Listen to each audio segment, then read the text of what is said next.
Oke, selamat pagi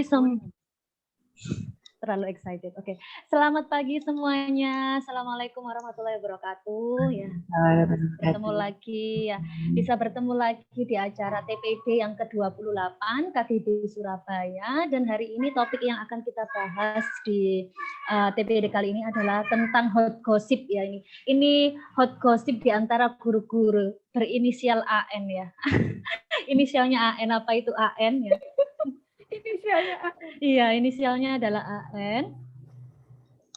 Dan nanti kan kita juga setelah ada perubahan dari UN kemudian ke AN, banyak sekali pertanyaan-pertanyaan yang mungkin ada di dalam benak kita. Nggak hanya dari guru, orang tua pun, apalagi murid pun juga mereka masih bingung akan hal itu. Nah, hari ini kita telah invite narasumber yang experience di AN, experience di AN dan punya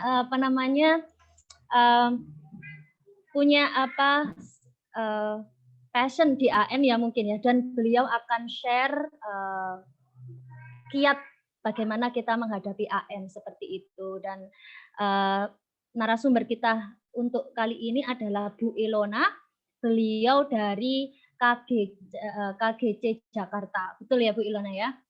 Ya, dari KGC Jakarta. Ya, mungkin tidak panjang lebar saya membuka pertemuan kali ini. Saya untuk waktu dan tempat saya persilakan untuk Bu Ilona untuk share tentang kiat dan strategi menghadapi AN. Oke, Bu Ilona, tempat dan waktunya saya persilakan untuk Bu Ilona.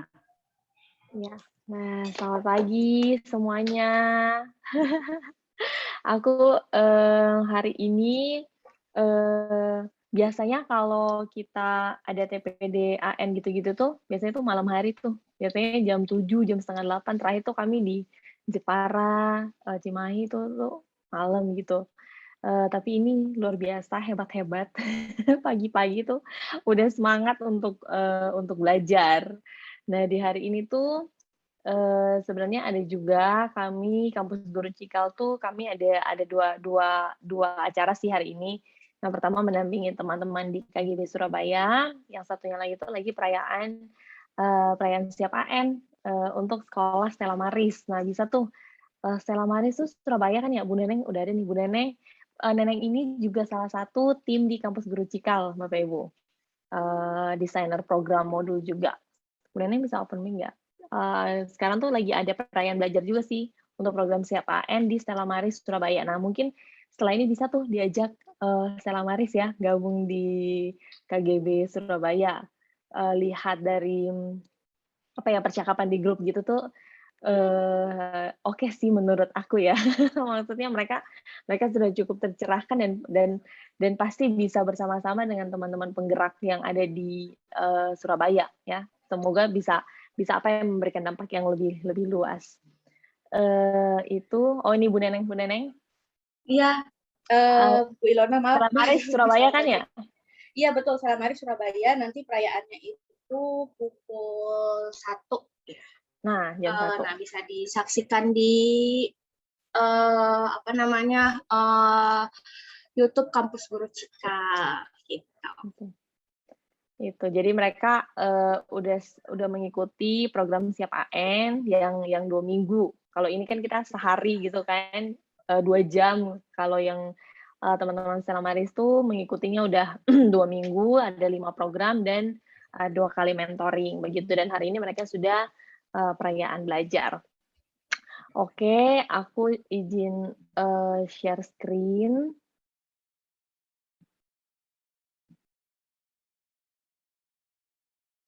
Nah, present. Oke, teman-teman Bapak Ibu guru yang ada di KGB Surabaya. Jadi kalau misalnya kami ngomongin tentang asesmen nasional itu sebenarnya mungkin kalau sekolah-sekolah gitu ya. Saya sebelum ini, saya belum perkenalan ya. Tadi Miss Lucky udah sempat bilang nama gitu, tapi kurang afdol rasanya kalau belum ini ya. Tak kenal maka tak sayang. Iya benar. Jadi sekali lagi aku Ilona, Bapak Ibu. Aku sebelum di kampus Guru Cikal, aku di salah satu sekolah swasta di Jakarta juga. Kurang lebih masih seumur jagung sih. Aku 8 tahun mengajar di sekolah swasta swasta tersebut. Nah, jadi kalau misalnya ngomongin AN gitu dari tahun lalu gitu kan udah diomongin kan ya, bahkan kan sebelum pandemi gitu kan itu kan udah diomongin gitu, ujian nasional mau selesai terus diganti asesmen nasional. Biasanya kalau dengar pelatihan asesmen nasional pasti langsung mikirnya tuh kisi-kisi gitu, pasti langsung mikirnya tuh, gimana teknisnya, kita mau try out berapa kali gitu, ya itu kenyataan yang miskonsepsi yang dari pertama kali, pertama kali asesmen nasional itu wacananya muncul, itu yang pertama kali dipikirkan oleh sekolah, ya. Waktu sekolah aku juga, kami jujur waktu itu kami berpikir, "Gimana nih kalau ujian nasional kami bisa try out sampai 13 kali." Bayangkan 13 kali yang anak-anak kami tuh, ya udahlah gitu, tapi mereka jadinya tuh menjadikan itu kebiasaan gitu. Jadi nanti dari hari ke hari, TO aku lulus nggak? TO aku lulus nggak nih? TO aku naik nggak? Yang TO kemarin, ya yang ini nggak naik ya, gitu. Tapi, pada dasarnya menurut, pengamatan aku, yang dilakukan guru itu kan sebenarnya mereka hanya mau kita semua ini kan mau memberikan yang terbaik untuk anak kita. Bener nggak ya? Jadi kan kita tidak mungkin mau bersusah payah melakukan, try out sampai berkali-kali, belasan kali, bikin kelas tambahan, ya kan ya, udah ngajar dari pagi sampai sore, terus sorenya ada tambahan lagi gitu kan ya. Itu kan semua kan sebenarnya kan dasarnya karena kita punya energi, kita punya motivasi yang kuat, kita mau memberikan yang terbaik untuk anak-anak kita. Kita nggak mau nih anak-anak kita gagal di ujian gitu kan ya. Nah, jadi sebenarnya semangatnya tuh udah ada gitu, ya kan ya, motivasi positifnya tuh udah ada. Sekarang tinggal diarahin aja sebenarnya, bahwa ternyata energi yang positif, energi yang baik dari para guru ini tuh sebenarnya tidak perlu dihabiskan untuk yang model ujian nasional tadi gitu. Tapi ada sesuatu yang baru yang memang ini seharusnya menjadi tujuan kita bersama gitu. Itu mungkin aku ingin karena takutnya nanti guru-guru tuh, "Oh jadi yang kita lakukan selama ini salah atau gimana?" Kan kadang-kadang kalau kayak gitu kan nanti berdirilah tembok di dalam diri gitu kan ya, "Oh enggak kok, bener kok yang aku lakukan selama ini, toh anak-anakku ini." Nah, nanti jadinya denial gitu kan ya, jadinya ada perubahan yang mau datang, nanti nggak mau berubah gitu karena, "Enggak, aku bener kok yang selama ini," gitu. Nah, jadi aku pengen bilang bahwa sebenarnya selama ini yang kita lakukan tuh motivasi itu udah baik gitu, motivasinya kan siapa guru yang nggak menginginkan yang terbaik untuk anaknya? Nggak ada, ya kan ya? Itu yang membuat kita tuh pengen memastikan semua hal tuh tersampaikan gitu ke mereka. Iya nggak ya? Kayak mau TO berkali-kali, menjelaskan materi gitu-gitu, karena kita tuh punya semangat, kita pengen mereka tahu gitu. Nah, ternyata dunia udah berubah, ekosistem belajarnya udah berubah. Nah, mari kita lihat, pelan-pelan Bapak Ibu, sebenarnya apa yang perlu dirubah gitu, apa yang energinya kita udah punya, tapi energi ini kita harus bawa kemana gitu. Apakah masih tetap dengan pola lama atau kita udah bisa dengan, perubahan. Ini makanya aku juga, coret gitu ya pelatihan persiapan AN. Sebenarnya itu bukan pelatihan persiapan asesmen nasionalnya, tapi ada persiapan asesmen nasional yang bermakna di kelas. Jadi ada asesmen nasional dan tidak ada asesmen nasional, ini tuh seharusnya menjadi tujuan pendidikan gitu. Kalau kami di kampus Guru Cikal tuh, di Yayasan Guru Belajar tuh kayak Ki Hajar Dewantoro itu kan udah tentang konsep pendidikan itu kan udah lama gitu kan ya, udah berabad-abad yang lalu gitu kan ya, bertahun-tahun yang lalu. Tapi toh ternyata itu belum dilihat gitu, bukan tidak dilihat tapi belum dilihat. Nah, jadi ada asesmen nasional, nggak ada asesmen nasional, seharusnya ini tuh tetap menjadi semangat, ini tuh seharusnya menjadi perubahan untuk pola belajar, pola pembelajaran, proses pembelajaran yang kita lakukan di dalam kelas, Bapak Ibu, begitu. Nah, oke, ini aku tadi, kalau misalnya mau ini, Instagram tuh sebenarnya ini Instagram pribadi aku, tapi kalau Bapak Ibu mau lihat, mungkin Miss Luki, Miss Furi, Miss Santi, Bapak Ibu semua mungkin udah follow kali ya, akun Instagram-nya Kampus Guru Cikal. Nah kami biasa tuh hari Jumat kemarin kami biasa buka Jumat curhat, itu misalnya curhat apa aja, kami berusaha respon gitu, yang simpel-simpel gitu. Terus nanti ada tips-tips, nanti kami kasih tahu tentang program, tentang apa gitu semua di kampus Guru Cikal. Begitu. Nah, jadi kalau biasanya aku buka sesi gitu, Ya, ini aku tanya apa sebenarnya keresahan Bapak Ibu mengenai asesmen nasional. Kemarin aku tanya Miss Furi, baru bilang ya sebenarnya ada masih banyak miskonsepsi gitu kan ya. Bahkan tuh yang dihadapi bukan hanya miskonsepsi di antara guru, tapi orang tua juga. Benar nggak sih? Orang tua tuh di sekolah aku yang lama tuh, ya kan ya, orang tua tuh kadang-kadang gini. Kadang-kadang sekolah udah mau berubah nih gitu kan ya. Nanti kan kita lihat nih esensi dari asesmen nasional tuh ternyata bukan nilai, tapi kan kompetensi murid. Sekolah udah merancang nih supaya skill murid, keterampilan murid yang dilihat. Tapi orang tua tuh nanti balik ke orang tua balik lagi. Yang mereka lihat adalah nilai kamu tadi berapa? Kamu tadi ulangannya berapa gitu.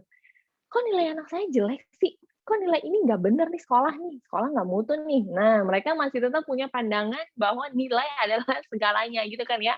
Jadi kan, jadi tantangan itu bukan cuma di guru gitu kan ya, tapi juga ini gimana nih merubah mindset-nya orang tua, merubah pola pikirnya orang tua gitu. Mungkin keresahan tadi Miss Santi di waktu awal ditambah lagi isu gitu kan ya, katanya nanti asesmen nasional itu hasil AKM gitu-gitu tuh jadi salah satu indikator di poin akreditasi gitu kan ya. Nah, itu mungkin nanti bisa terlihat sih di dalam kita ngobrol diskusi di pagi hari ini tuh sebenarnya bisa terlihat. Memang sih tahun wacana itu bukan tahun ini sih, nanti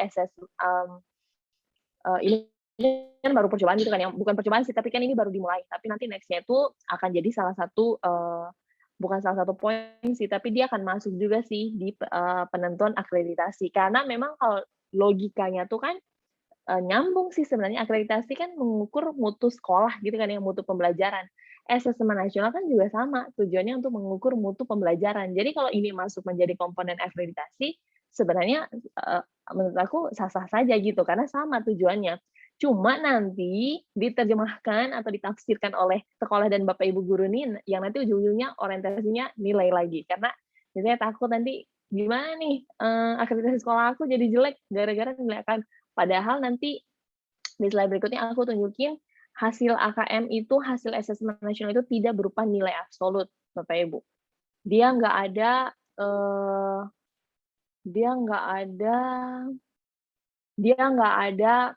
apa ya namanya ya? Dia nggak ada kayak KKM, KKM, AKM.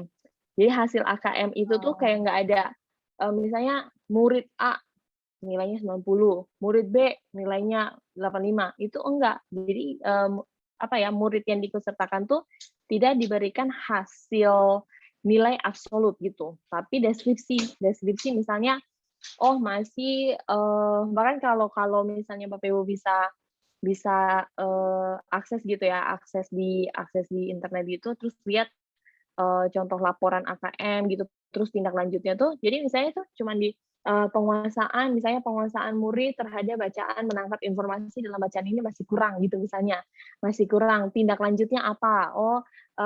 Guru yang suka ceramah mungkin dikembangkan dengan pemberian diskusi, jadi melatih pola pikirnya anak, nah gitu.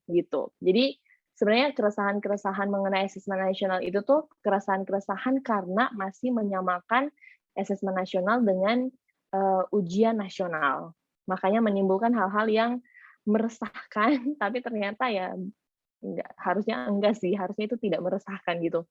Bahkan kemarin kami Jumat curhat tuh, bahkan ada yang perasaan Bapak Ibu menghadapi asesmen nasional, ada yang tulisnya santuy gitu, santai. Terus kami meresponnya ya udah santai kayak di pantai gitu ya. Gitu, oke. Nanti kita bisa lihat sih kenapa bisa santai, karena kenapa gitu.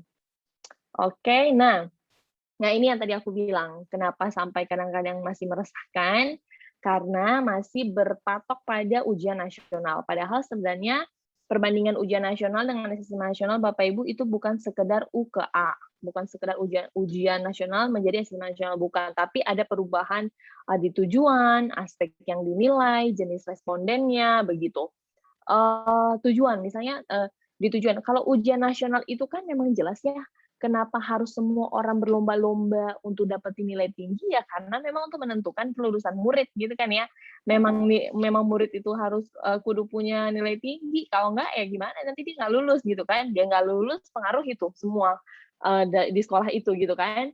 Terus kalau di ujian nasional ya sama, pemetaan kualitas satuan pendidikan dan daerah, tapi juga berdasarkan jumlah nilai. Dulu tuh sekolah-sekolah keren tuh kan adalah sekolah-sekolah yang nilai ujian nasionalnya tinggi, bener nggak? Rata-rata itu udah kayak pengumuman kelulusan tuh kayak semua guru tuh kayak nggak bisa tidur, besok kami peringkat berapa ya, besok kami di DKI, ini kalau misalnya di Jakarta gitu kan ya, aku sekolahnya di Jakarta Utara sih, jadi kayak di Jakarta Utara kita peringkat berapa, kita masih peringkat 1 nggak sih, gitu-gitu. Jadi, pada akhirnya tuh murid tuh cuman kayak robot gitu, iya nggak sih? Karena kan pada akhirnya tuh kita mengejar nilai absolut itu tanpa kita menghargai itu nih sebenarnya kalau nilai rata-rata kami tinggi, tapi murid-murid kami itu juga berkembang nggak sih kompetensinya sebenarnya gitu. Dengan hasil ujian nasional nilai 90, 100 sih sebenarnya anak-anak kami itu juga anak-anak kita tuh sebenarnya juga mumpuni nggak sih untuk siap gitu kan ya, di kehidupan mereka selanjutnya, mereka siap nggak gitu, berkompeten nggak, turun di dunia masyarakat gimana, mereka mereka tough nggak, mereka bisa jadi problem solver apa enggak gitu. Tapi waktu ujian nasional tuh yang kita kejar adalah nilai absolut, nilai-nilai yang pada akhirnya kemudian membuat label sekolah favorit. Jadi sekolah favorit itu adalah sekolah-sekolah yang punya nilai rata-rata tinggi gitu kan ya, tapi belum tentu perkembangan kompetensi di sekolahnya atau karakter di sekolahnya sudah baik atau belum gitu. Nah, di asesmen nasional tujuannya untuk itu ya, untuk asesmen nasional bukan penentu kelulusan murid. Sekali lagi, asesmen nasional tidak menentukan kelulusan murid, tapi asesmen nasional itu adalah sumber informasi untuk pemetaan mutu pembelajaran, pemetaan kualitas pembelajaran, satuan pendidikan maupun daerah. Aspek yang dinilai dari ujian nasional kan beberapa mata pelajaran. Jadi nanti mata-mata pelajaran yang nggak penting buat ujian nasional tuh dianggap remeh gitu ya, dianggap kayak udah menjelang ujian nasional tuh kayak pelajaran olahraga, pelajaran seni tuh kayak udah nggak usah lah gitu, fokus aja di matematika, IPA gitu-gitu kan ya. Nah, sementara kalau asesmen nasional yang dinilai itu adalah ada 3, yaitu asesmen kompetensi minimum, kemampuan literasi dan numerasi, survei karakter, dan survei lingkungan belajar. Gitu. Survei karakter itu penguasaan kompetensi sosial emosional yang tercakup pada profil pelajar Pancasila. Karena tujuan dari pendidikan itu kan sebenarnya adalah mempersiapkan murid yang berkompeten dan karakter murid gitu kan ya. Tujuan pendidikan itu kan bukan semua murid dapat nilai bagus, bukan sekolah punya nilai tinggi gitu kan ya, bukan sekolah punya rata-rata UN yang tinggi gitu. Bukan itu, tapi kan sebenarnya tujuan pendidikan, tujuan sekolah itu kan adalah supaya bagaimana mengasah kompetensi murid dan menanamkan karakter yang baik ke murid gitu kan ya. Nah, itulah mengapa asesmen nasional itu tidak berfokus pada mata pelajaran, tapi berfokus pada 3 hal ini. Kemampuan literasi numerasi, survei karakter, dan survei lingkungan belajar. Jenis responden, waktu ujian nasional, Bapak Ibu, yang guru juga menderita sih, karena punya jam tambahan gitu kan ya, harus nambah ngajar, tryout gitu-gitu. Tapi menurut aku yang lebih menderita murid sih. Iya nggak Bapak Ibu? Iya kan? Mereka tuh kayak di drill soal tuh kayak udah kayak kadang-kadang kalau aku lihat ya udah kayak nggak manusiawi. Kayak mereka tuh udah nggak punya waktu buat me time, ya nggak Miss Luki? Betul Ya kan? sekali. Kayak mereka tuh kayak hidupnya tuh udah aduh sepenuhnya lah buat soal les gitu kan ya, udah Ya, dari pagi bukunya sampai sore, tebel-tebel gitu, Bu. bukunya tebel, terus udah tambahan nanti malamnya les lagi gitu. Seharian full belajar gitu kan. Pas pegang HP dikit, udah mau ujian nasional, pegang buku, belajar. Loh, dari tadi aku pagi sampai sore, aku belajar di sekolah, tambahan les, aku ngapain? Itu belajar juga kan gitu. Karena ujian nasional jenis respondennya murid gitu. Nah, di asesmen nasional tidak hanya murid yang terbeban, tapi ini menjadi bukan beban juga harusnya ya, tapi asesmen nasional itu menjadi tanggung jawab bersama, yaitu murid, guru, dan kepala sekolah begitu. Kemudian level responden muridnya, kalau ujian nasional tuh kelas akhir, kelas 9 dan 12, kalau asesmen nasional tuh kelas tengah. Kenapa kelas tengah? Kenapa kelas 5, kelas 8, kelas 12? Karena mereka ini kan dianggap mereka tuh sudah melalui proses pembelajaran di sekolah tersebut. Jadi mereka tuh udah bisa mewakilkan gitulah, mewakilkan profil atau mewakilkan potret pembelajaran dari proses pembelajaran sekolah tersebut. Dan kalau misalnya dilakukan perbaikan kualitas, mereka tuh masih punya kesempatan gitu untuk mengalami pengalaman perbaikan kualitas itu gitu. Kalau misalnya mereka di tingkat akhir ternyata ternyata kurang gitu kan ya, atau misalnya masih ada yang harus ditingkatkan, tapi kan tahun depannya kan mereka udah berpindah ke sekolah yang lain gitu kan. Mereka tidak akan bisa mengalami atau merasakan pengalaman perbaikan kualitas yang ada di sekolah mereka gitu. Makanya diambil level kelas 5, 8, dan 11. Penentuan butir soal, semua murid mendapat bobot butir soal yang sama kalau ujian nasional. Kalau asesmen nasional, Bapak Ibu, murid itu mendapat butir soal yang disesuaikan atau bersifat adaptif. Ya, khusus AKM ya, ini kalau khusus AKM ya, kalau survei karakter sama lingkungan belajar kan ya sama gitu kan. Jadi kalau misalnya AKM nih, itulah mengapa juga nggak bisa asesmen nasional tuh itu pakai pensil dan kertas kayak zaman kita dulu gitu.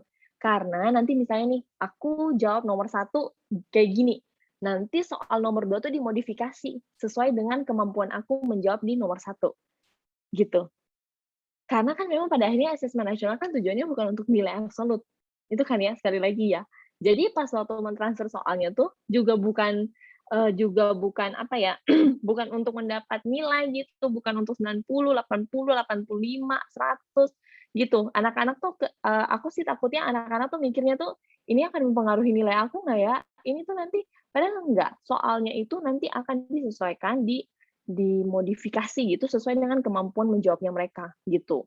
Itu mengapa tuh ada yang pernah bertanya, kalau misalnya nggak ada komputer atau apa gitu, bisa pakai nggak pindah ke kertas atau pensil? Nggak bisa, kalau kertas sama pensil itu kan, ya nggak bisa dimodifikasi soalnya kan dia juga nomor 1 udah terprint nomor 2-nya itu kan ya. Nah, kalau komputer itu akan disesuaikan gitu dengan kemampuan aku menjawab di soal yang sebelumnya, itu. Dari sini aja tuh sebenarnya tuh udah kelihatan gitu bahwa memang asesmen nasional tuh tujuannya tuh apa gitu tuh udah kegambar gitu kan ya.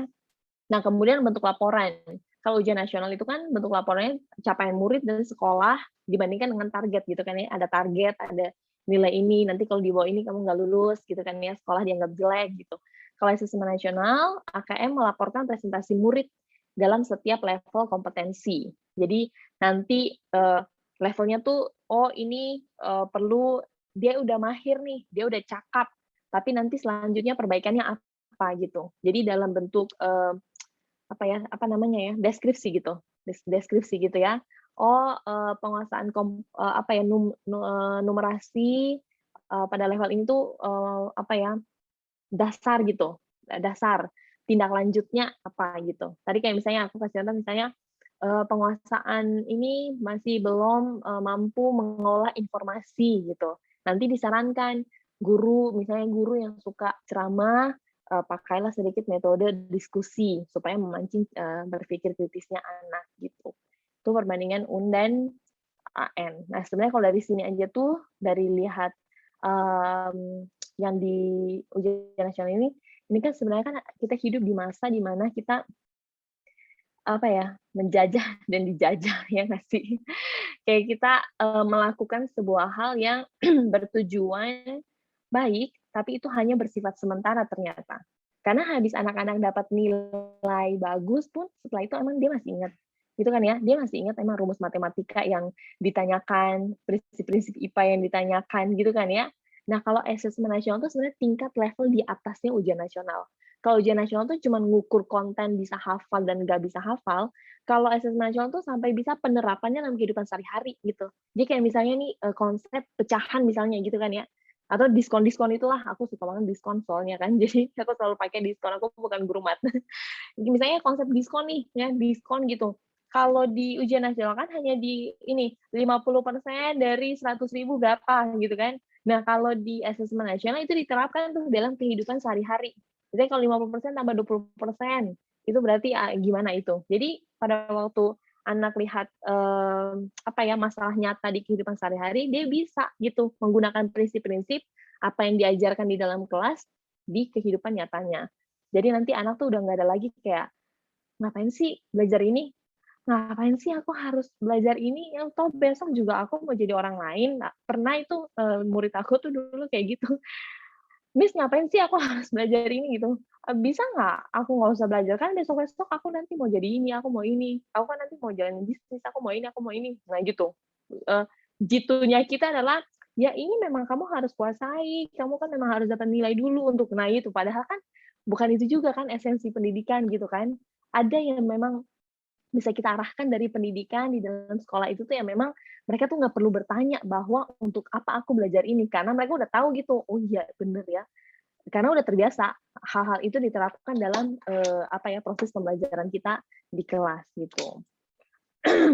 Oke, itu tadi jadi mengapa ujian nasional harus digantikan dengan asesmen nasional. Tadi perbandingannya, dan sebenarnya ada satu hal lagi kalau Bapak Ibu sudah pernah dengar, ya kayaknya aku nggak usah bertanya, aku langsung aja deh. Aku bertanya aja dulu deh. Kenapa sampai ujian nasional harus digantikan dengan asesmen nasional? Nah, mari kita menjawabnya dengan merefleksikan kembali, menurut Bapak Ibu, apakah kita ini sedang berada dalam krisis pembelajaran? Kita krisis nggak? Menurut Miss Luki, kita lagi krisis pembelajaran nggak? Iya. Coba gimana, Miss? Apalagi di masa pandemik ya, Miss ya. Kan adanya online, offline seperti itu kan. Terus sekolah yang ada di daerah yang mungkin tidak ada sinyal wifi atau tidak punya fasilitas yang tidak memenuhi, itu akan jadi lebih krisis lagi gitu kan ya. Iya. Oke. Thank you Miss Luki. Ada lagi Bapak Ibu yang lain? Iya, Miss. Iya, Bu. Ilana, menurut saya memang dalam posisi krisis ya, apalagi dengan tempaan berbagai game yang tidak mengedukasi, yang membuat anak-anak berlama-lama, nyaman berlama-lama untuk di depan gadget untuk bermain game tanpa memikirkan masa depan mereka. Itu. Nah, kalau kita dulu, zaman kita dulu, ada nggak sesederhana ini deh? Thank you Miss Furi. Kayak gini, sesederhana ini nih. Bel, ini baik guru maupun murid ya, waktu offline. Waktu bel misalnya, bel gitu ya. Ada nggak murid kita yang kayak, ya udah bel, aduh Miss tambah lagi dong, tambah lagi jamnya, tambah lagi. Kalau ada sih syukur ya, iya nggak sih? Tapi kan sebagian ada. Nggak ada. Tapi kan nggak ada, ya. Sebagian besar ekspresi itu kan pas waktu bel istirahat maupun bel pulang itu kan pasti langsung yes. Hore. Hore. Bahkan kalau gurunya masih ngajar mungkin langsung diomongin, Miss, kita udah ini loh, udah lewat 5 menit gitu kan, udah ini. Gitu, itu kan hal-hal sederhana tapi nggak kita sadari bahwa ternyata anak tuh nggak punya kesukaan untuk belajar gitu kan ya. Apa kelas kita boring atau kelas kita gimana gitu, sampai ke waktu bel tuh mereka malah senang gitu kan ya. Mereka malah bukan ya udah bel gitu kan, tapi kayak senang gitu. Nah, tapi ada itu kan pengamatan singkat gitu kan ya, yang tadi Miss Luki, Miss Furi bilang, yang aku bilang kan juga pengamatan singkat gitu kan. Tapi ada yang udah melakukan penelitian ya. Jadi kalau penelitian kan berarti udah teruji gitu kan ya. Nah, kalau Bapak Ibu udah pernah lihat, ini harusnya sih beberapa tim KGC sih harusnya udah pernah ngomong gitu tentang hal ini ya, karena kita dapat reportnya tuh yang ini. The World Bank's report ini tahun 2020, mereka tuh bikin penelitian tentang proses pembelajaran di Indonesia, dan mereka tuh mendapatkan bahwa ternyata di Indonesia, Bapak Ibu, kita tuh beda ya, schooling sama learning itu beda. Bersekolah sama belajar tuh beda gitu kan. Orang sekolah, iya, anak-anak kita sekolah 12,4 tahun rata-rata durasi sekolah, tapi mereka tuh cuma selevel dengan proses belajar 7,8 tahun. Ini kan berarti ada yang hilang gitu kan ya, berapa tahun coba hilangnya nih, gitu ya. Itu berarti ada gap yang besar antara anak tuh hanya bersekolah aja dengan anak yang belajar gitu. Dan ini kan krisis gitu kan ya. Kalau tadi kan kita mengamati secara umum gitu kan ya. Tapi ini tuh udah udah dibikin reportnya. Kalau aku nggak tahu ya itu akses tapi coba di googling gitu itunya. Baca reportnya itu tuh memang iya, kita akan ngangguk-ngangguk gitu. Kita sebagai para pendidik, maksudnya para guru gitu, tuh akan ngangguk-ngangguk bahwa memang benar ya, ada banyak anak-anak kita tuh yang hanya sekedar sekolah gitu, tapi mereka ternyata tidak belajar.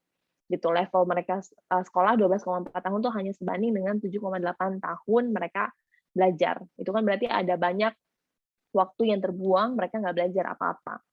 Itu, makanya kenapa kita perlu menggantikan UN dengan asesmen nasional, karena demikian.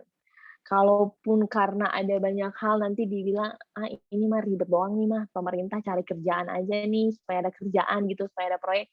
Enggak, karena ini tuh kita apa ya? Sebenarnya kami juga mau bilang bahwa mau ada pandemik nggak ada pandemik, krisis ini tuh udah terjadi gitu. Jadi jauh sebelum pandemik aja tuh udah terjadi krisis pembelajaran. Ditambah lagi pandemik, tambahlah kita krisis, gitu kan ya.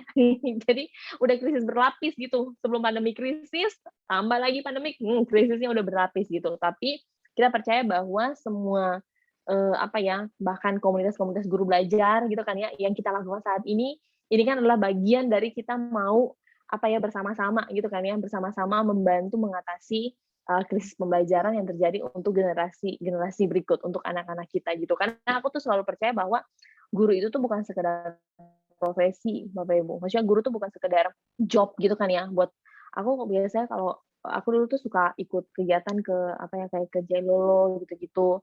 Terus kalau ditanya di survei gitu kan ya, kenapa motivasi jadi guru gitu?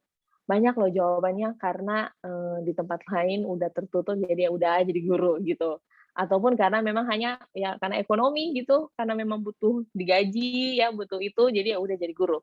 Padahal kita tuh nggak sadar bahwa ya udahlah nggak apa-apa kalau misalnya motivasi awal kayak gitu kan ya. Tapi kita tuh perlu sadar bahwa kita itu guru itu adalah bagian dari perjalanan hidup seseorang. Ya nggak sih?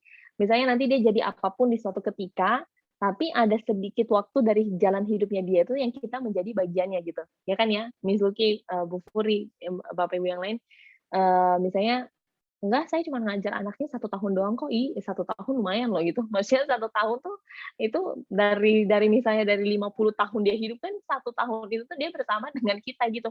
Enggak cuma berapa jam kok dalam seminggu, cuma 24 jam kok dalam seminggu. Iya tetap aja gitu kan ya meskipun 24 jam seminggu kan tapi kita tetap punya sedikit gitu, punya apa ya kecil meskipun kecil tapi kita tetap punya kontribusi dalam perjalanan hidup seseorang gitu. Jadi kita mengingat mengingat hal ini ya kembali lagi gitu ke kita gitu kan ya bahwa kita perlu bertanggung jawab gitu kita perlu bertanggung jawab untuk mengubah krisis pembelajaran ini kita perlu apa ya kita menjadi solusi ya kita juga menjadi solusi untuk mengatasi krisis ini gitu nah ini kalau miskonsepsi belajar menurut aku mungkin kita udah sering dengar ya, Bapak Ibu di kelas di komunitas guru belajar pasti kita udah sering mendiskusikan hal inilah gitu tentang miskonsepsi belajar ya. Jadi kalau dulu zaman kita waktu masih jadi murid gitu bahkan mungkin sebelum ini biasanya manajemen kelasnya kita itu kan adalah manajemen kelas yang terjajah belajar gitu kan ya. Jadi murid tuh dituntut buat patuh, guru mendikte aturan kepada murid, ada strategi hukuman dan sogokan. Padahal yang mau diharapkan itu kan adalah kelas mereka belajar, Bapak Ibu. Kelas mereka belajar itu murid diharapkan mandiri, mereka terlibat gitu kan ya, mereka terlibat dalam penyusunan kesepakatan kelas, lalu ada strategi refleksi yang dialogis. Biasanya kalau guru mendikte murid, jatuhnya mungkin murid akan terlihat patuh, Bapak Ibu. Tapi dia nggak akan terlatih untuk mengetahui mengapa gitu. Kan sampai kita gede, sampai kita besar di dunia kerja kita aja tuh sampai sekarang tuh Pak Bukik tuh selalu mendorong kami gitu. Bapak Ibu tahu kan ya Pak Bukik gitu. Pak Bukik tuh selalu mendorong kami yang di dunia kerja itu kayak kita semua nih mau melakukan apapun, program, modul atau apapun gitu, pendampingan belajar ke sekolah mana, guru mana, kita harus tahu why-nya kenapa gitu, mengapa gitu. Nah, sementara kalau dari dulu itu kan, kita tidak dirancang untuk mengetahui why-nya gitu kan ya, tidak mengetahui mengapa. Mengapa aku boleh melakukan ini, mengapa aku nggak boleh melakukan ini. Kita karena dirancang untuk hanya ikut diktenya guru aja. Kalau guru suruh apa gitu, ya udah iya gitu kan di depan gurunya oke, tapi nanti kalau udah nggak ada gurunya kesempatan gitu kan langsung ini nggak ada guru gitu kan. Nah karena memang ya dirancang hanya untuk patuh terhadap diktenya guru gitu. Padahal berbeda kalau mereka yang dilibatkan. Kalau mereka dilibatkan itu akan menumbuhkan rasa tanggung jawab. Mereka akan mengetahui mengapa aku harus melakukan ini dan mengapa aku tidak boleh melakukan ini. Dengan sendirinya ada dan tidak adanya sosok guru, dia akan tahu dia harus melakukan apa dan dia tidak boleh melakukan apa karena dia dilibatkan gitu kan ya. Motivasi itu berasal dari dalam dirinya gitu. itu hal-hal sederhana yang terluput dari pandangan kita para guru, padahal sebenarnya itu tuh long impact. Maksudnya itu tuh long term banget dalam kehidupan anak kita gitu. Ke depan nanti ada pimpinan dia atau nggak ada pimpinan dia tahu harus berbuat apa dan nggak harus berbuat apa, karena dia udah dibiasakan gitu dari proses pembelajaran. Tapi kalau sama ini kita lakukan adalah mendikte gitu kan ya. Nah itu akhirnya tuh mau bergerak takut salah. Mau melakukan ini aku termasuk produk itu gitu. Ya, aku bisa menceritakan ini karena aku termasuk produk itu gitu. Kadang-kadang mau ini takut salah gitu, takut nanti ini boleh nggak ya? Nah, gitu. Ya, jadi kita perlu melibatkan mereka, kita perlu, kalau Bapak Ibu pernah dengar disiplin positif, nah itu penting sebenarnya untuk dilakukan di dalam ruang kelas. Kemudian strategi pembelajaran yang hanya berorientasi pada kurikulum konten gitu kan ya. Ini aku dulu banget Bapak Ibu. Aku tuh kalau TPD gitu terus ngobrol sama para guru, bukan berarti aku ngomong sekarang terus kayak aku tuh orang yang paling bener gitu kan ya. Enggak, aku bisa ngomong sekarang, mengalami perubahan ini dan sharing karena dulu aku juga sama. Aku dirancang di ekosistem pembelajaran yang konten itu segalanya, kurikulum itu segalanya. Misalnya udah mau PAT gitu kan ya, penilaian akhir tahun, terus ada bab-bab yang belum selesai gitu kan ya, itu guru tuh seakan-akan dihakimi gitu. Iya sih gimana ya, nilainya jelek, karena kan memang lu kan belum ngajarin, lu kan belum nyampe bab itu, terus nanti belum lagi orang tua, iya ini misalnya belum ngajarin nih, bab 13 nih, bab 14 belum diajarin nih, gimana masa keluar di tes. Itu, ekosistem belajar kita tuh kayak gitu. Semuanya hanya berfokus pada kurikulum, berfokus pada konten. Yang nanti kalau udah selesai ulangan, dapat nilai 100, selesai. Besok coba tanya tuh anak, kemarin kamu belajar apa? Apa ya? Oh iya ini, tapi lama gitu kan ya, karena dia hanya belajar untuk dapat nilai bagus, udah selesai, tutup buku gitu kan ya. Dan kita jadi guru pun dirancang untuk mengejar target aja udah, daripada nanti diprotes gara-gara belum diajarin materinya gitu. Nah, padahal pembelajaran yang seharusnya adalah pembelajaran yang berorientasi pada murid, Bapak Ibu. Tujuan pendidikan kita adalah bukan hanya mempersiapkan anak untuk dapat nilai tinggi, tapi mempersiapkan mereka untuk siap hidup, siap menghadapi dunia masyarakat, siap dengan segala macam keterampilan yang kemudian berkembang di abad ini. Itu. Jadi kenapa bagaimana strategi pembelajarannya? Harus pembelajaran berbasis pada kompetensi. Dan bukan hanya kita cekokin anak dengan semua kurikulum bilangnya ini nih, maaf ya, jadi Miss harus kasih semuanya ke kalian gitu. Enggak, tapi kita juga harus menyesuaikan dengan kemampuannya mereka gitu. Makanya di KGC itu kan sering kami sarankan untuk melakukan asesmen diagnosis, tahu dulu gitu kan ya. Aku pernah diagnosis dan itu berhasil. Ya, aku pernah diagnosis dan itu berhasil Bapak Ibu. Jadi waktu awal-awal pandemik itu pertama banget tahun lalu, aku bikin diagnosis dulu tuh, tapi khusus buat gaya belajar. Karena informasi yang lain tuh udah di sekolah tuh udah langsung tahu gitu, oh anak ini rumah ini fasilitasnya gini, anak ini tuh begini gitu. Tapi aku butuh tahu tentang gaya belajar. Jadi anak aku nih seangkatan kelas 9 ini nih mereka itu visual, auditori atau kinestetik gitu. Aku bikin asesmen diagnosiknya dan ternyata bener dong. Mereka itu sebagian besar adalah visual. Bayangkan kalau aku kasih podcast ke mereka, nggak nyambung gitu kan ya, akan ada banyak yang kelewat karena mereka bukan orang audio gitu kan ya. Atau misalnya aku, misalnya mereka ternyata orangnya audio, tapi aku kasih semua yang visual-visual, ya nggak nyambung juga gitu. Mungkin bisa gitu kan ya, sebenarnya teori gaya belajar itu kan sebenarnya bisa dipadu-padankan gitu kan, tapi kan menurut aku lebih works aja gitu, kalau misalnya itu untuk, yang sesuai dengan gaya belajar mereka, yang mereka pilih di diagnosis gitu. Nah kemudian, berorientasi pada murid itu juga adalah konten bukan tidak penting, Bapak Ibu. Kan kadang-kadang kan gara-gara berkompetensi, tuh jadinya mikirnya tuh, oh jadi konten nggak penting ya? Bukan itu. Nanti kita akan lihat ada levelnya gitu. Atau Bapak Ibu juga udah tahu harusnya ya, kan ada levelnya ya, dari pengetahuan, pemahaman, dia tahu, dia paham, lalu dia bisa mengaplikasikan dalam kehidupan setiap hari gitu. Nah itu nanti kita lihat di slide selanjutnya. Tapi kira-kira ini Bapak Ibu, strategi pembelajaran itu seharusnya yang berorientasi pada target, kurikulum dan konten-konten aja, itu seharusnya berorientasi pada murid. Melakukan beragam aktivitas yang bertujuan untuk meningkatkan kompetensinya mereka. Kemudian asesmen pembelajaran.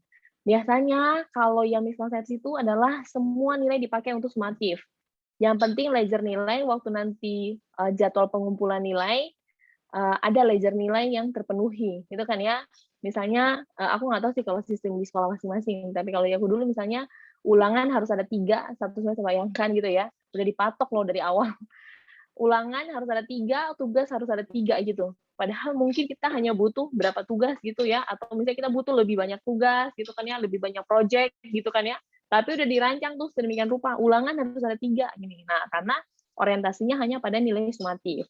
Sementara kalau kelas yang Merdeka Belajar adalah kelas yang orientasinya juga nilai diagnosis, orientasi pada asesmen diagnosis dan asesmen formatif. Asesmen diagnosis tadi yang kayak aku jelasin, asesmen formatif itu seperti umpan balik ya di tengah proses pembelajaran. Dia tidak kadang-kadang bisa memberikan nilai tapi bisa juga tidak. Itu tuh hanya sebagai apa ya? Kita mendampingi aja proses belajarnya anak-anak kita gitu. Kita kasih umpan balik. Penting banget sebenarnya umpan balik, Bapak Ibu. Itu akan menjadi apa ya? Cara untuk murid-murid kita tahu, oh aku ininya kayak gini, oke berarti nextnya aku harus perbaiki di bagian mana gitu. Tapi kan kadang-kadang umpan balik kita tuh kayak good job, nice gitu kan ya, nilai terus nice, good job gitu. Itu umpan balik juga sih, tapi yang tidak membantu mereka untuk merubah proses pembelajaran mereka. Nah, karena dengan miskonsepsi ini, lalu ada beberapa arah perubahan kebijakan. Arah perubahan kebijakannya salah satunya adalah dengan menghapus ujian nasional dan mengembangkan asesmen nasional, gitu. Kalau yang lain ini kan, Bapak Ibu bisa lihat nih, ini kan semua nih program-program kementerian. Nah, satu lagi di RPP 1 lembar nih sebenarnya aku tergelitik sih untuk ngomongin hal ini. Kayak RPP 1 lembar itu kan awal-awal ya, awal-awal bahkan untuk menerjemahkan RPP 1 lembar ke sekolah-sekolah tuh, jadi waktu itu kami bikin ada 2 lembar pun salah loh, nggak boleh, pokoknya ini harus 1 lembar gitu. Lah, gitu jadi kayak RPP 1 lembar tuh benar-benar ditafsirkan hanya boleh 1 lembar, ya udah tinggal dikecilin aja lah fontnya, kebaca nggak kebaca, pokoknya yang penting 1 lembar. Padahal kan bukan itu maksudnya, bukan di 1 lembar itu gitu kan ya. Tapi RPP itu tuh disederhanakan supaya kita tuh nggak ribet dengan administrasi gitu kan ya. Kan kadang-kadang kan kalau mau suruh pelatihan, suruh belajar gitu kan, aduh nggak bisa RPP belum selesai gitu. Aduh program tahunan belum selesai. Aduh nggak bisa nih lagi banyak koreksian. Aduh ngapain sih udah sibuk banget nih aku nih ngurusin administrasi ya gitulah guru ya kan ya. Maksudnya banyak banget gitu kita sibuk nih ini nih gitu-gitu. Nah padahal mungkin nggak ada esensial gitu buat anak murid kita gitu ke Bapak Ibu ya. Tujuan penyederhanaan RPP 1 lembar itu supaya mengajarkan yang esensial. Bahwa ternyata di RPP itu yang penting adalah sebenarnya tujuan pembelajaran. Dari tujuan pembelajarannya aku mau anak aku berkompeten dalam hal apa, gitu-gitu kan ya. Supaya mencapai tujuan ini, aku harus melakukan assessment-nya apa. Pakainya backward thinking gitu. Aku harus melakukan assessment apa? Oke, oh assessment-nya bisa ini, untuk mencapai tujuan ini. Kalau dengan assessment ini berarti strateginya aku di pembelajaran kayak gini deh, gitu. Itu 3 komponen utama dalam RPP 1 lembar itu. Jadi kalaupun misalnya itu harus diuraikan dalam 2 lembar, 3 lembar juga nggak apa-apa Bapak Ibu gitu. Bukan harus hanya 1 lembar gitu kan ya, terus dikecilin aja fontnya, enggak. Nah, tapi biasanya yang aku lihat juga RPP itu kan copy paste gitu kan ya. Semoga teman-teman di KGB Surabaya enggak, tapi kalau yang aku lihat di Jakarta itu banyak banget copy paste RPP. Jadi itu RPP itu bisa apalagi kalau mau akreditasi gitu kan ya, kan harus ada RPP, silabus gitu kan harus lengkap gitu kan ya. Program tahunan, program semester gitu harus lengkap. Tinggal aja di copy paste dari yang lama gitu. Masih bagus dibaca gitu kan ya dan disesuaikan dengan konteks yang sekarang. Tapi kalau copy paste-nya semua itu di copy lalu di paste gitu kan ya terus dikumpulin yang penting ada untuk akreditasi. Nah, itulah yang bikin kita krisis pembelajaran. Jadi beberapa perubahan pendidikan yang terjadi saat ini tuh Bapak Ibu sebenarnya itu bukan karena kementerian nggak ada kerjaan sih menurut aku enggak. Kalau dulu sih aku nggak tahu ya, tapi kalau yang sekarang tuh aku pikir karena memang tuh kita lagi krisis dan ini memang upaya-upaya yang esensial. Upaya-upaya yang nantinya tuh nggak hanya di atas kertas. Biasanya kan kayak gitu ya, ada kebijakan atau ada apa tuh, udah yang penting di atas kertas beres, administrasinya lengkap, oke gitu kan ya. Tapi ini tuh kalau dilihat esensialnya tuh esensinya tuh Bapak Ibu itu memang sebenarnya tuh untuk mengatasi krisis yang sementara kita hadapi di Indonesia gitu. Salah satunya juga menghapus ujian nasional dan mengembangkan asesmen nasional. Ya jadi wajar kalau kita harus mendukung gitu kan ya Bapak Ibu. Nah, ini beberapa miskonsepsi tentang asesmen nasional. Yang selebihnya tuh sebenarnya udah aku gambarkan tadi ya. Assessment nasional itu biasa dikaitkan dengan ini tuh peningkatan belajar murid gitu kan ya, berdasarkan penguasaan konten. Jadi ada nilai absolut yang dikejar gitu ya. Padahal bukan. Yang diharapkan dari assessment nasional itu adalah peningkatan kualitas pembelajaran untuk kompetensi murid. Sehingga latihan soal, les tambahan itu bukan cara yang tepat untuk mempersiapkan AN supaya nilai AN-nya bagus. Begitu. AN dipakai untuk peringkat sekolah atau label sekolah favorit. Enggak, padahal asesmen nasional itu adalah refleksi atau umpan balik atau potret terhadap proses pembelajaran yang di dalam kelas. Jadi bagaimana kiat sukses menghadapi asesmen nasional itu dimulai dari dalam pembelajaran di dalam kelas. Kapan dimulai? Kalau asesmen nasional bulan Oktober berarti persiapannya kita September aja kali ya? Enggak. Sejak saat anak itu masuk di sekolah Bapak Ibu, saat itulah dimulai persiapan asesmen nasional. Jadi misalnya dia kelas 8 gitu kan ya. Oh ya, dia nanti kelas 8 nih. Dia nanti kelas 8 nih. Jadi asesmen nasional itu nanti bulan Oktober gitu. Ya udah kita siapin nanti pas waktu dia naik ke kelas 8 kita siapin AN-nya. Enggak kayak gitu. Asesmen nasional disiapin dari dia kelas 7. Dari hari pertama dia masuk di sekolah Bapak Ibu, asesmen nasional disiapkan. Dimulai dari mana? Ya dimulai dari dalam kelas kita masing-masing. Ada strategi-strategi yang perlu kita ubah gitu supaya mereka terbiasa. Sehingga menghadapi, kalau misalnya itu udah terbiasa, udah kita biasain di proses pembelajaran dalam kelas, waktu mereka hadapi AN tuh udah santai, udah santuy gitu. Nggak perlu try out berlebihan. Drilling soal tuh apalagi kalau Bapak Ibu punya Instagram, lihat itunya Pak Bukik tuh bisa lihat tuh. Drilling soal tuh sama sekali bukan solusi ya. Drilling soal tuh hanya membuat mereka persiapannya sementara aja. Nilai dapat selesai gitu. Pengetahuannya nggak long last. Tapi kalau itu di apa ya materi gitu kan ya, konten, lalu kita aplikasikan gitu dalam kehidupan setiap hari ya, kita dekatkan dengan masalah nyata dalam kehidupan sehari-hari.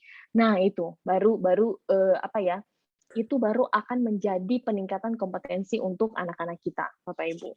Jadi ini miskonsepsi beberapa ini tuh ya itu minta tolong kita ubah gitu kan ya cara berpikirnya kita tentang asesmen nasional itu gitu.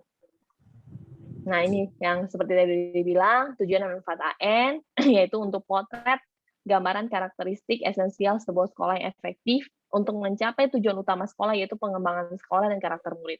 Ini perlu diingat sih untuk setiap kita Bapak Ibu. Tujuan utama sekolah itu bukan untuk memenuhi kurikulum, bukan untuk memenuhi konten, bukan untuk memenuhi tuntutan kurikulum, bukan. Tujuan kita tuh adalah untuk pengembangan kompetensi. Oh ini aku kurang ya.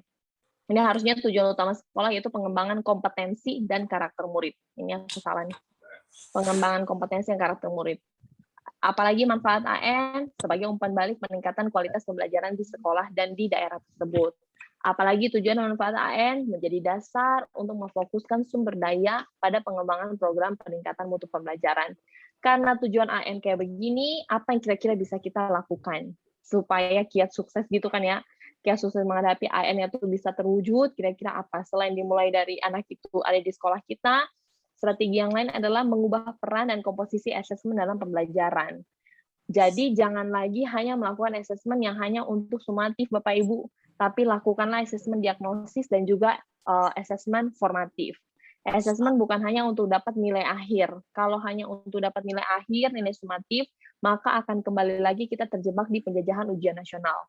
Yaitu kita hanya konten, ngajarin konten, ceramah.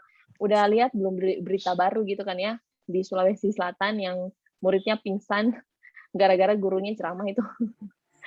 Itu kan ya, kita kan nggak mau itu terjadi di kelasnya kita gitu kan ya. Gitu. Jadi perbanyak asesmen formatif dan asesmen diagnosis. Terus kemudian mengembangkan strategi pembelajaran Merdeka Belajar. Mari kita kembangkan kelas Merdeka Belajar Bapak Ibu. Tadi ya, jangan lagi kelas yang terjajah belajar.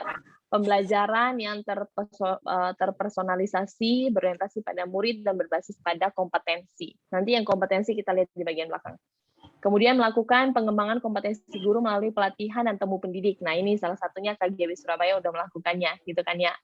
Jadi yang mempersiapkan AN tuh bukan cuman murid yang belajar banyak gitu. Ini aku mute siapa nih? Aku mute ya. Oke, sorry. Tadi Xiaomi Cindy ya. Oke. Nah, yang mempersiapkan AN tuh bukan hanya muridnya, tapi juga gurunya gitu. Dengan apa? Ya, pengembangan kompetensi guru gitu melalui pelatihan ataupun temu pendidik gitu. Kemudian melakukan pembelajaran terpadu dengan menggunakan teknologi dan memadukan antara sinkron dan asinkron. Ini kemudian menjadi salah satu strategi kenapa Bapak Ibu, karena kita melewati masa pandemi, gitu kan ya. Kita baru selesai masa pandemi, di masa pandemi itu biasanya kita memindahkan, kalau yang Wi-Fi-nya lancar, device teknologinya lancar, biasanya itu kita cuma pindahin doang. Kita pindahin pembelajaran yang offline itu ke dalam format online. Nggak ada perubahannya gitu kan ya. Padahal tuh sebenarnya itu kesempatan besar. Pandemi harusnya bukan menjadi saat kita menambah krisis, tapi pandemi harusnya menjadi saat kita itu jadi kesempatan untuk kita merubah cara pembelajaran, mengurangi krisis harusnya. Jadi misalnya memadukan sinkron dan asinkron gitu kan ya. Misalnya udah kita bikin konten pembelajaran, ditransfer terlebih dahulu kepada anak-anak kita. Di kelas perbanyak refleksi, perbanyak diskusi gitu, supaya mengasah pola pikirnya mereka, mengasah kekritisannya mereka gitu. Tapi kadang-kadang kan kita juga pindahin aja tuh kelas offline ke dalam pembelajaran online gitu. Nah, ini melibatkan orang tua menggunakan pemahaman empatik sejak sebelum, selama, dan setelah masa ajaran. Nah, ini yang tadi aku bilang di awal. Kenapa orang tua miskonsepsi? Karena sekolah tidak melibatkan orang tua. Kadang-kadang kan orang tua tuh cuman kayak gini, Mami, tolong ya, tugas pertama belum nih, gitu. Mami, tolong ya, dia belum remedial ulangan keberapa nih, gitu kan ya. Nah, padahal tuh orang tua tuh bisa kita libatkan gitu. Kita libatkan dengan menggunakan pemahaman empatik gitu. Supaya apa? Mereka juga memahami sekolah ini tuh lagi ngerancang anak gue tuh kemana gitu. Sekolah ini tuh lagi anak aku itu lagi dirancang untuk memahami kompetensi, untuk punya kompetensi, bukan hanya untuk punya nilai yang tinggi gitu. Kadang-kadang orang tua tidak paham, tidak mengerti karena sekolah tidak mengajak atau tidak melibatkan. Sekolah tuh hanya menggunakan orang tua sebagai penghubung doang gitu kan ya. Kalau ada masalah dipanggil, kalau nggak ada masalah ya udah ada mendem ayam aja gitu kan, nanti ketemu pas ambil rapot. Nah, sehingga apa yang menjadi tujuan sekolah tidak tersampaikan dengan baik ke orang tua. Gitu. Nah, ini yang tadi aku bilang. Pembelajaran berbasis kompetensi. Bagaimana supaya AN itu sukses adalah pembelajaran kita di dalam kelas, Bapak Ibu, harus pembelajaran berbasis pada kompetensi, berpusat pada kebutuhan murid, bukan berpusat pada pencapaian kurikulum, ya. Jadi kebutuhan murid mengasah skill-skill abad 21. Ini kebutuhan mereka nih untuk nanti mereka terjun ke dunia masyarakat gitu kan. Ya kita modifikasi pembelajaran kita untuk yang meningkatkan kompetensi, perbanyak diskusi, perbanyak pembelajaran berbasis proyek gitu ya, perbanyak mereka studi kasus, perbanyak mereka mengidentifikasi masalah di sekitar, terus mengambil masalah itu ke dalam pembelajaran, gimana kita solve nih dari konten ataupun dari pengetahuan yang udah kita dapat di kelas, terus gimana nih kita solve the problem gitu. Kemudian pembelajaran berbasis kompetensi adalah belajar untuk pemahaman konsep yang mendalam dan mengasah keterampilan. Biasanya kalau di konten belajar hanya untuk penyelesaian materi lalu dapat nilai gitu. Padahal kalau pembelajaran berbasis kompetensi setelah penyelesaian materi masih ada tindak lanjutnya, yaitu habis materinya selesai, ini harus diterapkan gimana nih dalam kehidupan nyata supaya anak kita tuh siap hidup gitu ya. Ulang-ulang aku bilang pendidikan itu adalah untuk siap hidup gitu, bukan hanya untuk dapat nilai tinggi. Pembelajaran berbasis kompetensi itu menunjukkan kinerja dengan menerapkan konsep. Kalau konten dia hanya dituntut untuk menjawab serangkaian pertanyaan tes berdasarkan topik dapat nilai selesai gitu. Kalau yang berbasis kompetensi, pembelajaran itu terkait dengan konteks kehidupan nyata murid, pembelajaran berbasis proyek gitu kan ya. Nah, kalau yang konten dia kurang relevan, makanya anak-anak nanya, ngapain aku belajar ini gitu. Karena mereka tidak difasilitasi untuk mengkorelasikan apa yang dipelajari dalam kelas itu dengan masalah mereka dalam kehidupan setiap hari gitu. Ada juga miskonsepsi tentang pembelajaran berbasis proyek, Bapak Ibu. Kadang-kadang kan kita pikir, oh ya ini proyek nih, misalnya anak, kamu teliti ya tentang irigasi yang ada di sekitar rumah kamu misalnya, atau sistem oke lah tentang sistem bagaimana pengolahan sampah di rumah kamu misalnya. Kita pikir itu udah pembelajaran berbasis proyek gitu kan ya, padahal juga belum. Itu miskonsepsi, salah satu miskonsepsi pembelajaran berbasis proyek, Bapak Ibu.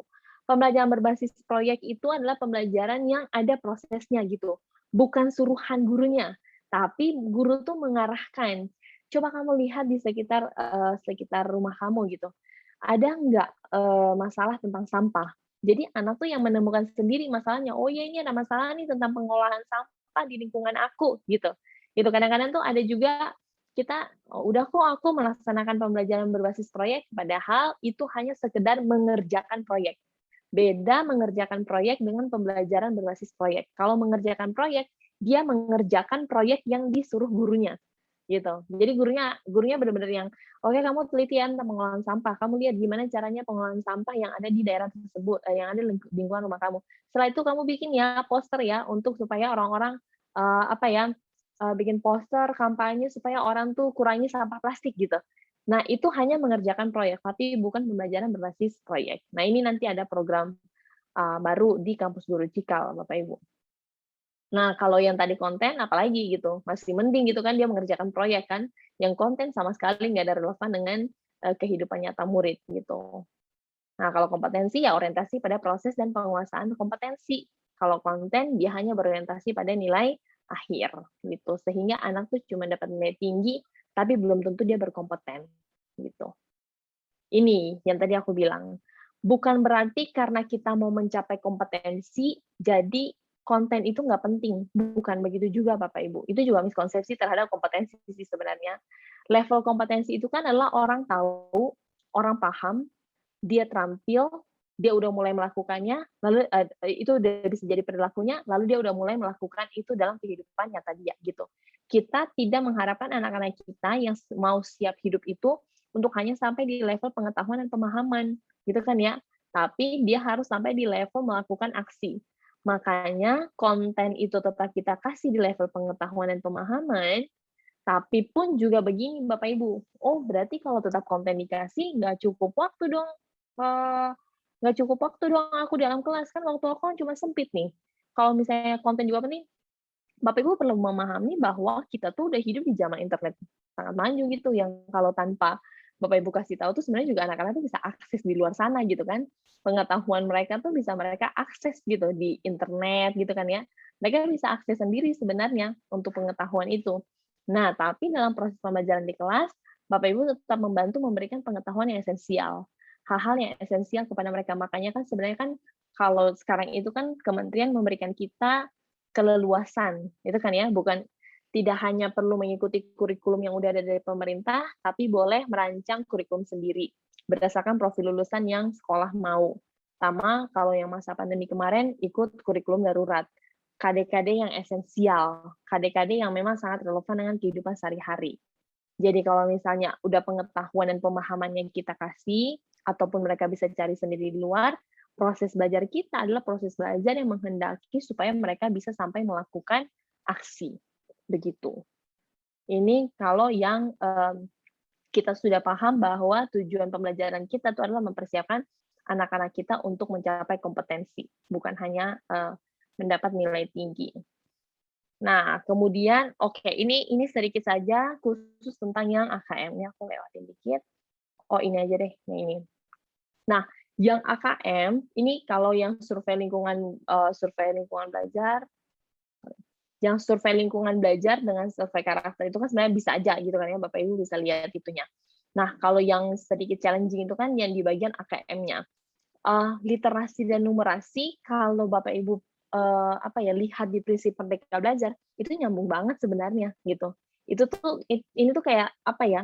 Kayak syukurlah kita punya Merdeka Belajar gitu.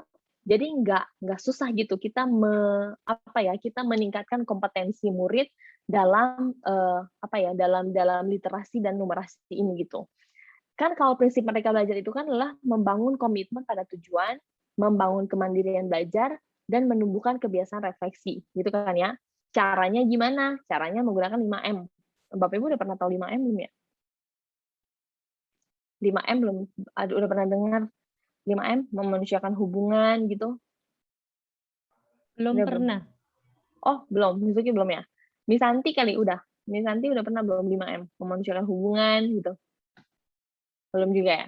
Nah, Kalau di sekolah saya kan kebetulan karena saya ini guru anak berkebutuhan khusus ya, jadi personifikasi plus 5M-nya itu ya kurang lebih ya memang kepake seperti itu. kepake. Nah, Nah, Miss Santi bahkan udah kepake ya, Miss? tapi kalau untuk ke kelas reguler yang jumlah banyak siswa dan segala macamnya itu ya mungkin hanya beberapa yang Betul. memanusiakan hubungan dulu yang diutamakan karena itu yang paling mendasar. Benar. Oke, thank you Miss Santi. Nah, sebenarnya kalau berarti aku masuk deh ke slide berikutnya. Kalau Bapak Ibu udah lihat ya, udah memahami prinsip Merdeka Belajar. Jadi kan kalau Merdeka Belajar itu kan adalah kita membangun komitmen, kita berusaha supaya anak itu punya komitmen terhadap tujuan, dia mandiri belajarnya, dan selalu berefleksi gitu. Jadi berefleksi itu membantu anak tuh punya motivasi dari dalam gitu. Jadi kalau dia melakukan apa-apa tuh dia tahu tujuan aku apa. Oke, karena aku punya tujuan ini, aku harus gimana caranya supaya aku mencapai tujuan ini gitu kan ya. Oh, ternyata gagal nih. Oke, aku refleksi gitu. Ataupun oh ternyata aku udah melakukan ini, ya udah aku refleksi. Kira-kira perlu perbaikan di mana, peningkatan di mana, masih kurang di mana gitu kan ya. Nah, cara 5M itu adalah cara supaya mentransfer ini semua di dalam kelas itu tuh jadi satu hal yang satu paket yang padu padan gitu Bapak Ibu. Kita nanti lihat di slide berikutnya. Tapi kalau dilihat dari yang sini aja tuh, kalau Bapak Ibu lihat bagian ini gitu kan ya, cara 5M itu bisa dipakai untuk meningkatkan kompetensi literasi maupun kompetensi numerasinya anak didik kita kalau pakai cara 5M. Nanti contoh kompetensi yang dihasilkan apa? Contoh kompetensi yang dihasilkan misalnya dia bisa membaca atau membandingkan data untuk memahami perspektif sebuah konsep atau peristiwa. Karena pakai cara 5M, dia bisa memaparkan presentasi ide di sebuah pertemuan. Dia bisa menyuarakan pikiran dalam bentuk tulisan. Tentunya literasi numerasi ini tuh tidak terlepas dari tadi dulu, prinsip Merdeka Belajarnya dulu, gitu Bapak Ibu.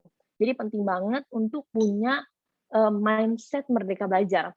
Kami pernah ikut apa gitu ya, Bapak Ibu ikut nggak ya yang kapan hari itu pertemuan gitu kan ya.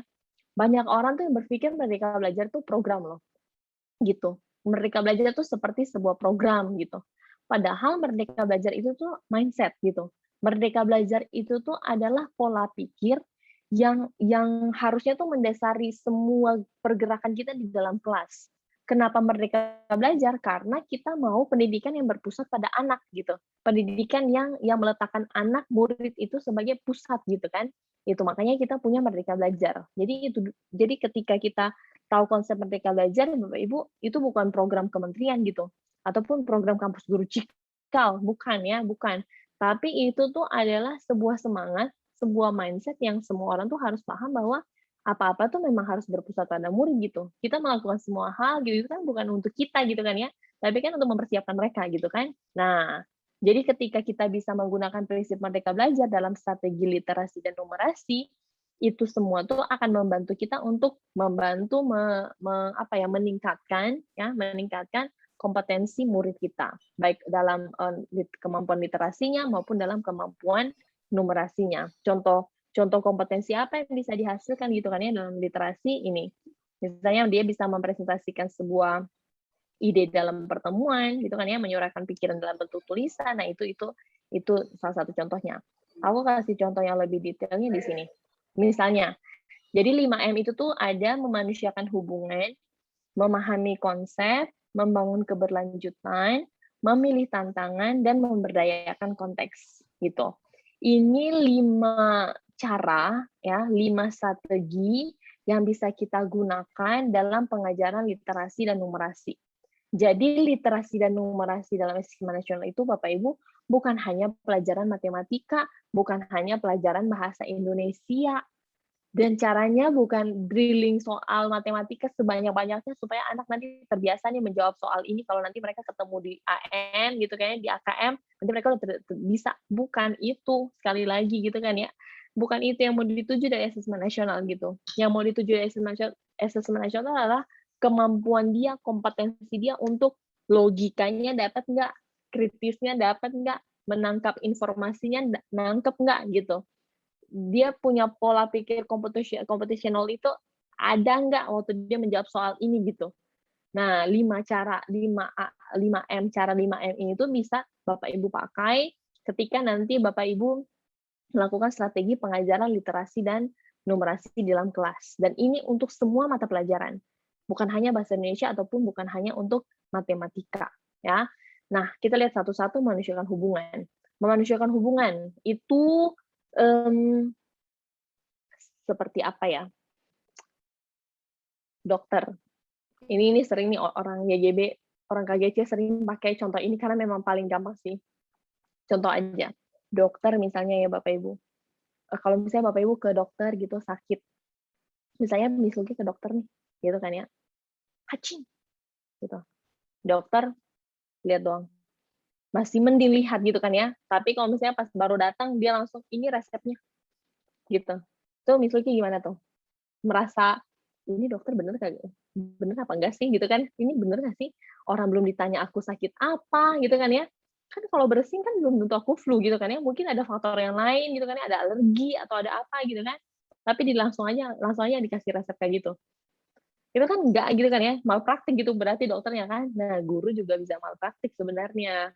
Waktu belum mengenal gitu kan ya, belum memanusiakan hubungan dengan muridnya, tapi udah langsung kasih satu resep itu sama untuk semua murid.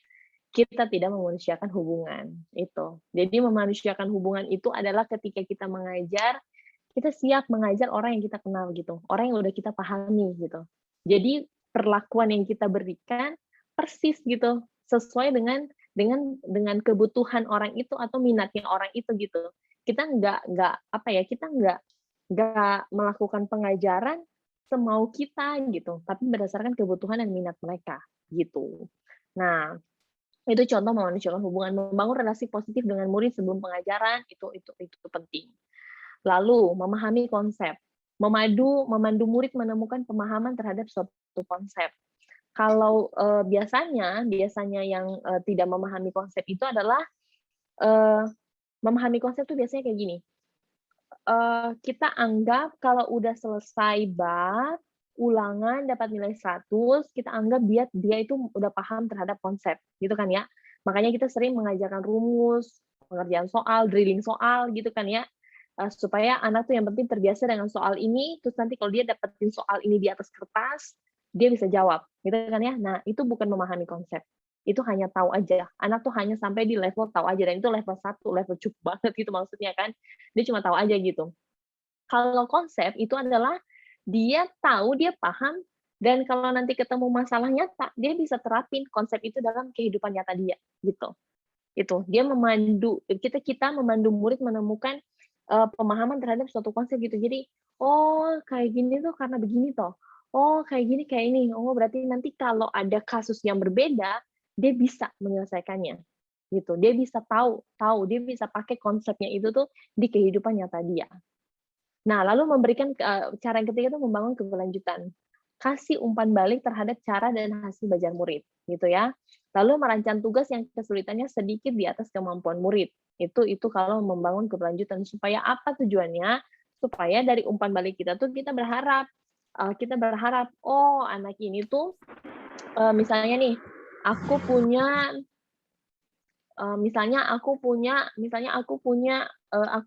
bikin sebuah tulisan misalnya gitu. Aku bikin sebuah tulisan. Oke, tulisan ini dinilai 70. Tapi aku nggak tahu kenapa aku dapat 70 ya. Karena nggak ada umpan balik. Jadi next-nya aku nggak bisa perbaikin gitu. Karena aku nggak tahu kesalahan aku di mana, kekurangan aku di mana gitu. Padahal kan kalau kita kasih umpan balik kan berarti ada tindak lanjutnya gitu kan ya. Keberlanjutan.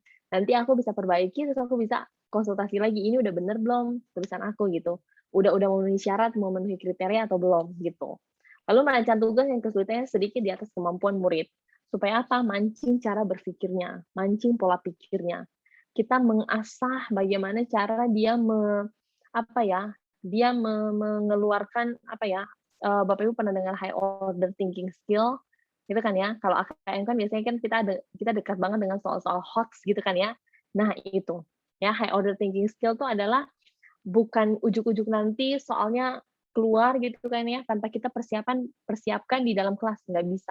Kalau kita tidak membiasakan cara berpikir high order thinking skill itu di dalam kelas, anak nggak akan bisa jawab apapun di AN gitu. Karena AN itu kan bukan untuk mengejar pengetahuan dia tentang konten, kemampuan dia menghafal rumus kan enggak, tapi kan kemampuan dia berpikir tingkat tinggi itu kan ya, dan itu harus dibiasakan dari dalam kelas gitu. Cara yang keempat yaitu memilih tantangan. Aktivitas pengajaran dibuat beragam agar murid dapat menentukan pilihan. Biasanya kan selama ini kita ya udah semuanya bikin poster gitu. Padahal mungkin anak lain tuh bakatnya adalah di tulisan. Dia bisa bikin tulisan, dia nggak bakat di visual misalnya. Atau mungkin anak lain bakatnya di seni, mungkin dia bisa bikin lagu gitu kan ya. Ada kan ya puisi apa itu ya, yang puisi tapi bisa dinyanyiin gitu, dibuat lagu gitu kan ada. Nah gitu. Memilih tantangan tuh itu, contohnya itu. Kita kasih beragam pilihan murid. Diharapkan kalau kita kasih beragam pilihan tugas kepada murid itu, di dalam pengerjaan itu tuh dia bisa meningkatkan kompetensinya dia gitu. Bukan hanya sekedar bikin poster lalu dapat nilai, terus nanti poster yang jelek itu dapat nilai di bawah KKM gitu kan ya. Bukan kayak gitu. Kalau gitu kan tetap konten gitu kan ya. Tapi kalau misalnya dia dikasih sesuai dengan kompetensinya dia akan mengasah terus tuh kompetensinya dia sampai dia jadi yang orang yang berkompeten gitu. Lalu memberdayakan konteks. Cara yang kelima itu memberdayakan konteks. Menggunakan benda, bangunan, sumber pengetahuan lokal sebagai materi pelajaran. Contoh sederhana aja. Kalau misalnya kita ngajarin tentang bangun datar misalnya ya, jangan bangun datar susah. Bangun ruang misalnya, bangun ruang. Misalnya kita masuk kelas, terus kita langsung, oke, gambarkan bangun ruang, gambarkan persegi panjang, bukan bangun ruang itu kubus gitu ya. Ya udah kita suruh langsung gambar kubus, gambarin balok gitu kan ya, gambar prisma gitu, gambar apa tabung misalnya gitu kan ya. Ya udah tinggal nyontek, tinggal lihat. Berbeda dengan misalnya kita minta, coba kamu perhatikan sekeliling kamu, gitu kan ya. Perhatikan sekitarnya kamu perhatikan benda mana yang termasuk di dalam balok. Coba gambarin. Atau coba sebutin aja gitu, nggak usah dia gambarin. Kadang-kadang kan juga anak ada yang susah gitu kan ya, nggak semua bakat gambar gitu ya. Tapi sebutin nggak mana yang berbentuk balok. Coba kamu lihat di sekitar kamu, ada nggak yang berbentuk tabung? Coba sebutin apa yang berbentuk tabung. Itu aja vibes-nya udah beda gitu kan ya. Artinya kan mereka kemudian bisa langsung tahu, oh ini balok, ini tabung gitu kan ya, ini kubus gitu. Berbeda dengan kalau mereka gambar gitu kan ya. Mereka kalau gambar aja tuh ya udah mereka tahu oh ini gitu. Tapi kan tidak memberdayakan konteks di sekitar gitu. Nah, memberdayakan konteks yang satunya lagi adalah melibatkan orang tua dalam pengajaran dengan memberi pilihan beragam peran. Tadi sekali lagi ketika kita mau orang tua itu terlepas dari miskonsepsi yang tadi kita bilang, sebaiknya orang tua dilibatkan Bapak Ibu. Kalau orang tua tidak dilibatkan, mereka tidak akan pernah paham sekolah ini lagi melakukan apa gitu. Sekolah ini lagi ngajarin anak aku kemana gitu. Tapi kalau mereka dilibatin, mereka akan paham, oh arahnya sekolah aku tuh lagi kayak gini toh, lagi ke sini ya. Oh oke, aku akan bantu. Jadi nanti anak pulang ke rumah dia nggak akan tuntut lagi untuk dapat nilai tinggi karena dia tahu bahwa sekolah tuh lagi mengasah anak aku untuk berkompetensi, bukan hanya punya nilai tinggi gitu.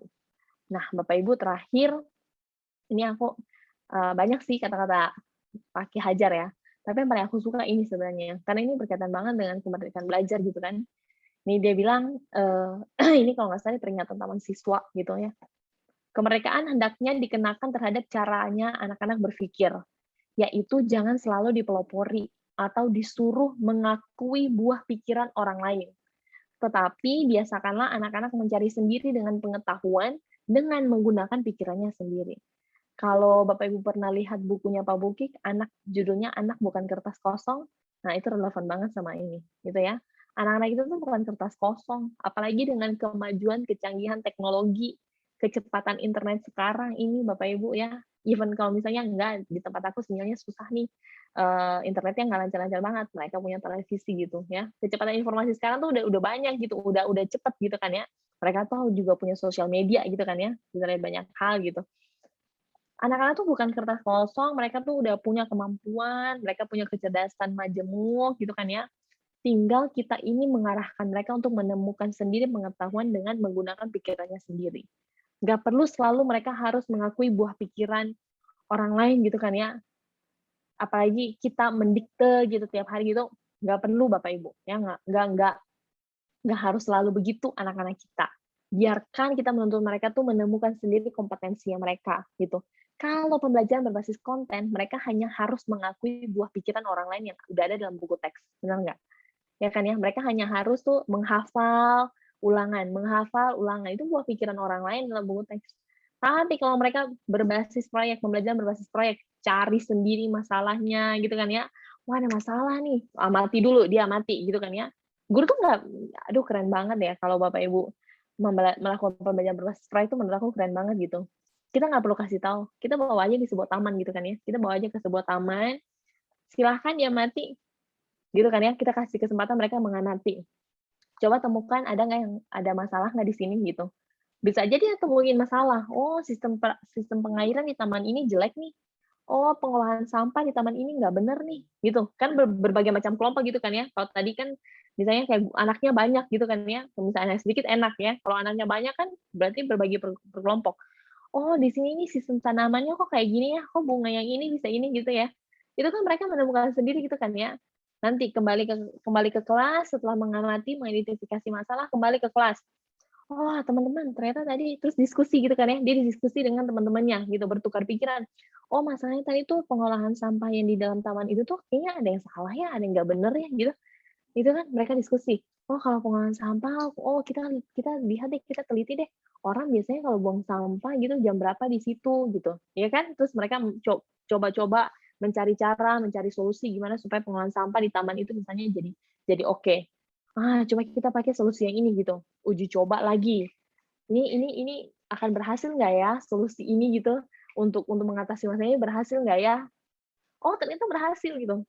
Tapi bisa juga nggak berhasil gitu kan. Wah, ternyata nggak berhasil, uji cobanya nggak berhasil, prototipe kita nggak berhasil. Yaudah coba kita cari tahu lagi deh gimana caranya. Itu aja tuh udah kaya gitu kan ya. Bayangkan berapa banyak skill anak yang kompetensi anak yang ada di pembelajaran itu gitu. Kak, beda banget dengan mereka disuruh baca buku gitu kan ya, terus bikin rangkuman dari halaman 5 sampai halaman 10 gitu kan ya. Mereka cuma hafal doang gitu. Kalau tadi kan mereka akhirnya kan bisa menumbuhkan kompetensi mereka sendiri gitu. Pada akhirnya tuh mereka akan kecakapan komunikasi dengan teman gitu kan ya. Waktu mereka beradu ide itu kan ada negosiasi di dalamnya. Mereka bisa belajar berkolaborasi, mereka bisa belajar menjadi analisis gitu kan ya, analisa apa nih masalahnya gitu. Mereka nggak hanya menuntut ada yang salah nih dengan pengolahan sampah, ini orang-orang nih emang nggak benar. Nggak cuma sampai situ karena mereka cari solusi. Mereka dilatih untuk jadi problem solver misalnya. Jadi ada banyak hal Bapak Ibu yang sebenarnya bisa kita lakukan. Sekali lagi asesmen nasional, kiat sukses untuk asesmen nasional bukan dipersiapkan ketika anak itu kelas 8, kelas 5 atau kelas 11 di misalnya tahun ajaran dia naik dari kelas 5. Kamu mau asesmen nasional nih tahun ini. Ya udah kita siapin AM, bukan. Tapi asesmen nasional disiapkan dari hari pertama dia masuk sekolah. Dengan mengingat bahwa tujuan asesmen nasional sekali lagi bukan untuk nilai aja, bukan untuk konten aja, bukan untuk mencapai nilai absolut, tapi asesmen nasional itu hanya untuk memetakan proses pembelajaran, kualitas pembelajaran di sekolah Bapak Ibu masing-masing. Maka penting untuk melakukan pembelajaran berbasis kompetensi. Begitu. Mungkin itu sekian dari aku, Miss Luki. Apakah waktunya berlebihan ya? Enggak ya? Atau enggak, gimana? cukup kok, masih kurang 30 menit kan. Sepertinya 30 menit cukup untuk kita tanya jawab ya Bu Ilena. Wah, sangat seru sekali ya tentang AN ya. Apakah sekarang Bapak dan Ibu guru yang mengikuti ini sudah tahu AN itu seperti apa? Apakah Ibu guru dan Bapak guru nanti akan ngadain drill lagi seperti yang sudah kita lakukan? Jangan ya. Aku baru bacanya Ya. ada pertanyaan-pertanyaan. Ya, Oh, ya, ini oke. sudah ada beberapa pertanyaan di chat box ya. Ini yang pertama dari Bu Anggi Pratika. Beliau bertanya, menurut Bu Ilona, apakah hasil asesmen nasional mempengaruhi mutu atau kualitas sekolah itu sendiri? Jika hal ini berhubungan dengan akreditasi sekolah. Terima kasih. Ya, kalau berhubungan dengan mempengaruhi mutu atau kualitas sekolah, asesmen nasional tujuannya untuk itu, Bu Anggi. Tujuannya adalah untuk sebagai potret atau sebagai gambaran, ya, sebagai gambaran kualitas mutu pembelajarannya yang ada di sekolahnya Bapak Ibu itu seperti apa. Nah, itu diukur lewat asesmen nasional. Makanya tadi aku bilang, kalaupun dia harus dikaitkan, mungkin tahun 2022 ya, masih bukan tahun ini sih, tahun ini tuh belum ada, maksudnya nggak pernah aku dengar bahwa itu menjadi akan menjadi indikator di akreditasi. Tahun ini nggak. Tapi di tahun berikutnya tuh mungkin bisa masuk akreditasi, dan menurut aku nyambung-nyambung aja karena sama-sama untuk mengukur mutu pembelajaran. Dan sekali lagi, mutu sekolah jangan dimiskonsepsikan. Mutu sekolah bukan dilihat dari bukan dilihat dari nilai itu ya, dan bukan berdasarkan nilai anak gitu kan ya, nilai 90, nilai 100, bukan nggak dilihat dari situ gitu kan ya. Tapi kan lihat lagi asesmen nasional, balik lagi gitu kan ya, kita balik lagi renteting gitu. Asesmen nasional kan dilihat bukan dari nilai, asesmen nasional itu dilihat dari kemampuan anak gitu kan ya, dari bagaimana cara dia menjawab soal gitu kan ya, dari high order thinking skill yang dia punya gitu. Makanya penting untuk melakukan pembelajaran yang berbasis pada kompetensi gitu. Ya, wow. Ya, kemudian ada pertanyaan kedua masih dari Bu Anggi tentang ini. Bu Anggi sudah melakukan kayak ini realita di kelasnya Bu Anggi ya. Jika siswa diberi soal challenge atau yang lebih menantang, orang tua siswa itu selalu berkomentar, Miss, soal ini kan belum pernah ada latihannya, padahal soal challenge yang saya buat itu topiknya sama, hanya dengan model yang dibuat lebih variatif. Tujuannya di sini untuk mengeksplorasi kemampuan siswa atau tidak selalu based on the textbook. Jadi kalau saya ingin memberikan soal ulangan, orang tua berharap untuk memberikan latihan soal yang seragam seperti itu. Bagaimana dengan yang dilakukan misalnya ini Bu Ilona ya? Karena mungkin ya banyak orang tua juga masih belum mengerti, dia maunya kan apa yang sudah diajarkan di dalam kelas itu juga akan waktu diujikan itu dikeluarkan. Nggak bisa yang variatif karena kita nggak pernah melakukan experience learning itu loh, makanya itu anak-anak masih belum bisa kayak mengaplikasikan apa yang sudah didapatkan di dalam kelas. Benar Miss Luki. Jadi kayak yang tadi aku bilang, orang tua itu masih terjebak di miskonsepsi belajar.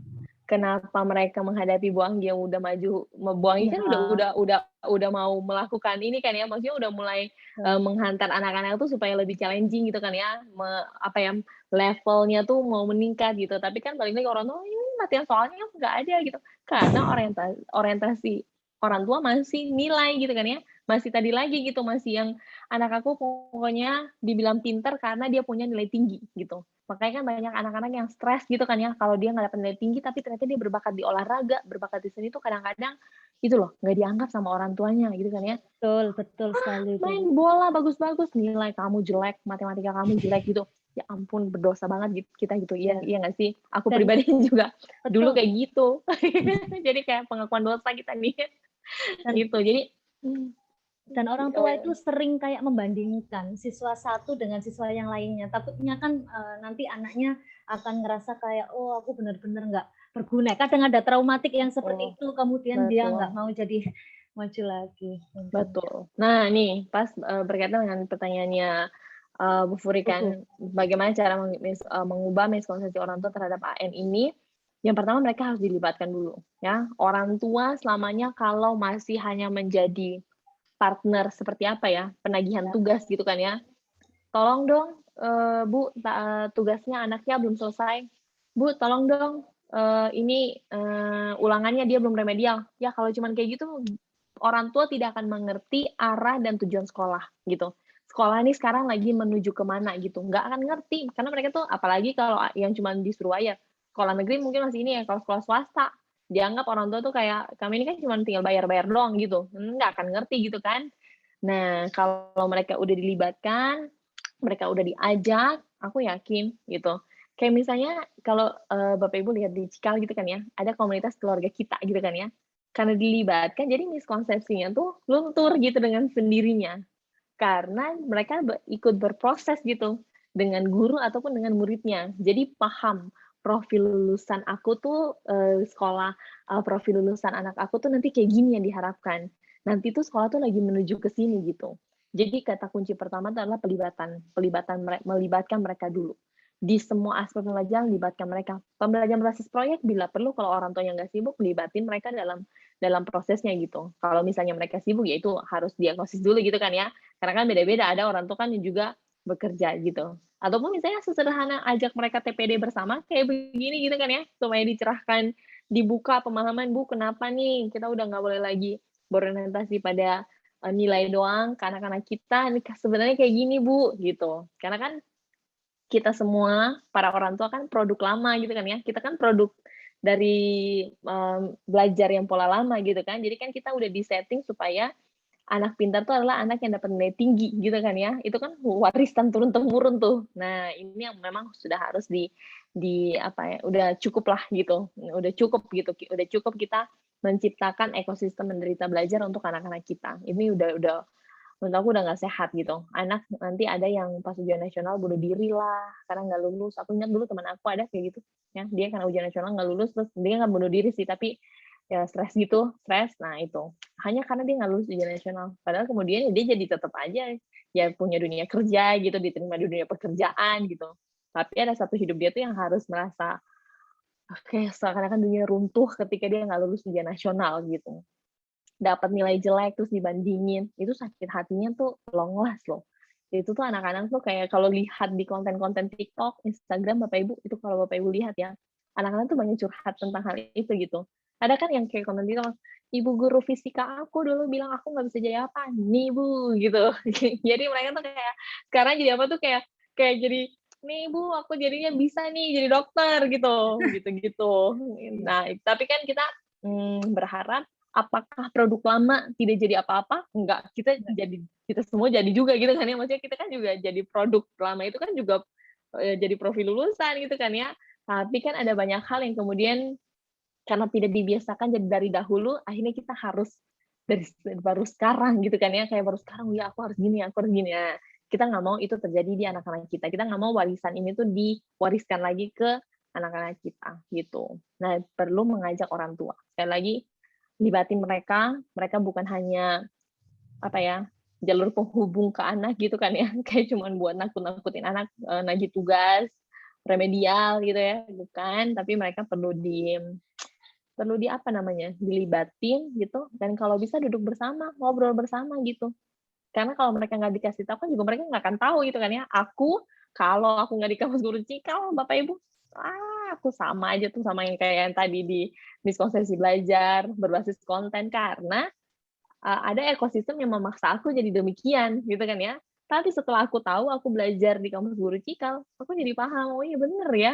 Dan untungnya waktu itu aku bikin sih pembelajaran berbasis proyek. Jadi aku bisa merefleksikan kembali perbedaan ketika anak-anak aku hanya belajar konten dalam kelas dan waktu mereka keluar terjun ke masyarakat tuh beda banget antusiasme hasilnya tuh jadi gitu. Kayak lihat bibit-bibit leader tuh kayaknya enak gitu kita lihatnya gitu. Dan kita berharap kayak gitu kan ya pendidikan kita ke Ya, depan betul. di Indonesia Betul gitu. sekali Bu Ilana. Ya, mungkin ada pertanyaan lain dari Ibu dan Bapak guru di sini. Silakan bisa langsung open mic atau tulis di chat box. Ya. Ini tadi yang kalau misalnya itu ya, kalau bagaimana kalau kemampuannya beragam bisa dilakukan dengan personalisasi belajar tuh ya. Jadi personalisasi belajar tuh itu Kak Amel tuh bisa kalau misalnya Bapak Ibu mau ngomong tentang personalisasi belajar kan ada Kak Amel di grup gitu kan ya. Bu Amel di grup KGB Surabaya. Bu Amel nulis tuh modulnya personalisasi belajar. Jadi memang menyesuaikan dengan kemampuan anak-anaknya. Challenging banget kalau memang anak kita banyak. Aku terakhir waktu sebelum ke kampus guru Cikal tuh aku ngajarin angkatan kelas 9 tuh 200 berapa gitu anak, banyak banget. Jadi waktu aku bikin asesmen diagnosisnya tuh juga harus lewat survei dan challenge banget untuk mendifferensiasi pembelajaran menyesuaikan pembelajaran sesuai dengan anak masing-masing tuh memang butuh kerja keras dari kita gitu. Tapi kan that's why kita disebut guru gitu kan ya. Maksudnya itu kan panggilan kita sebagai guru gitu kan. Kita menyediakan kita menyediakan pilihan-pilihan belajar yang sesuai dengan kemampuan mereka, sesuai dengan kebutuhan dan sesuai dengan minat mereka gitu. Challenging-nya di situ karena kita harus mempersiapkan banyak diferensiasi pembelajaran tuh harus kita siapin banyak sesuai dengan kebutuhannya anak-anak gitu. Jadi misalnya kayak aku waktu itu jadi kan ketahuan tuh sebagian besar visual gitu. Tapi kan ada juga nih yang kinestetik sama si audio. Jadi apakah karena mayoritasnya visual, jadinya aku cuma bikin visual aja gitu. Terus yang si audio sama si kinestetik udah kamu ikut mayoritas aja ya, soalnya yang paling banyak visual nih gitu. Ya enggak juga gitu kan ya. Aku tetap harus menyediakan pilihan belajar, mendiferensiasi pembelajaran itu juga untuk anak yang audio sama anak yang kinestetik. Tapi asesmen diagnosnya berfungsi jadi berfungsi di mana? Karena aku jadi tahu anak mana yang visual, anak mana yang audio, anak mana yang kinestetik gitu. Aku harus lebih banyak memberikan porsi di mana visual karena anak aku banyak yang visual. Nah, itu contoh-contoh sederhananya seperti itu. Kalau kemampuannya beragam ataupun dengan pembelajaran berbasis proyek tuh aku lihat semua hal di situ sih sebenarnya.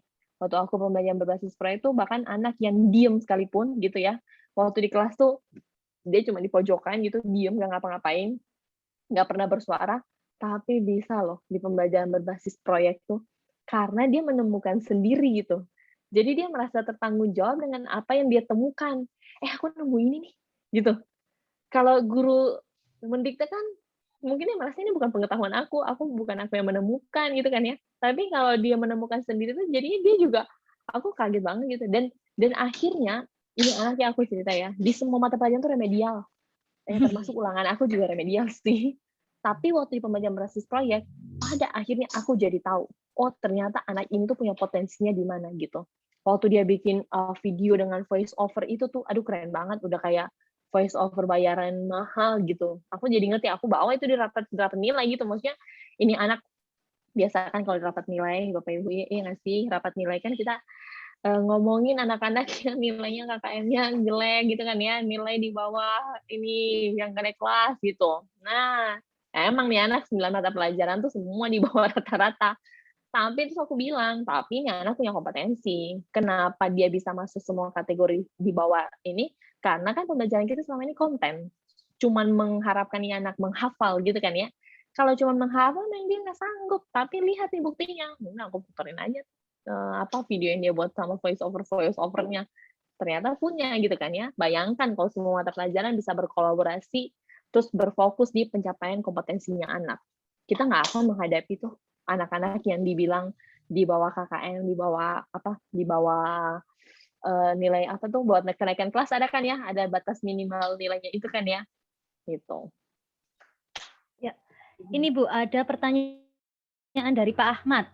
Pak Ahmad bertanya, problem kami pada guru yang masih monoton dalam mengajarnya, mungkin mengajar dalam kelas seperti itu ya. Namun mau kami berikan tuntutan lebih, sekolah belum bisa memberikan kesejahteraan yang baik. Ya ini mungkin dilema untuk kepala sekolahnya. Kita mau buat tuntutan lebih, tapi nanti takutnya gurunya merasa kayak overwhelmed dengan semua ini gitu kan. Makanya dia selalu kayak monoton pembelajarannya gitu.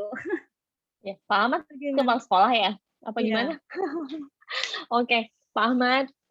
Jadi guru kalau misalnya masih monoton dalam mengajar, terus mau memberikan tuntutan yang lebih, tapi sekolah belum bisa memberikan kesejahteraan yang baik.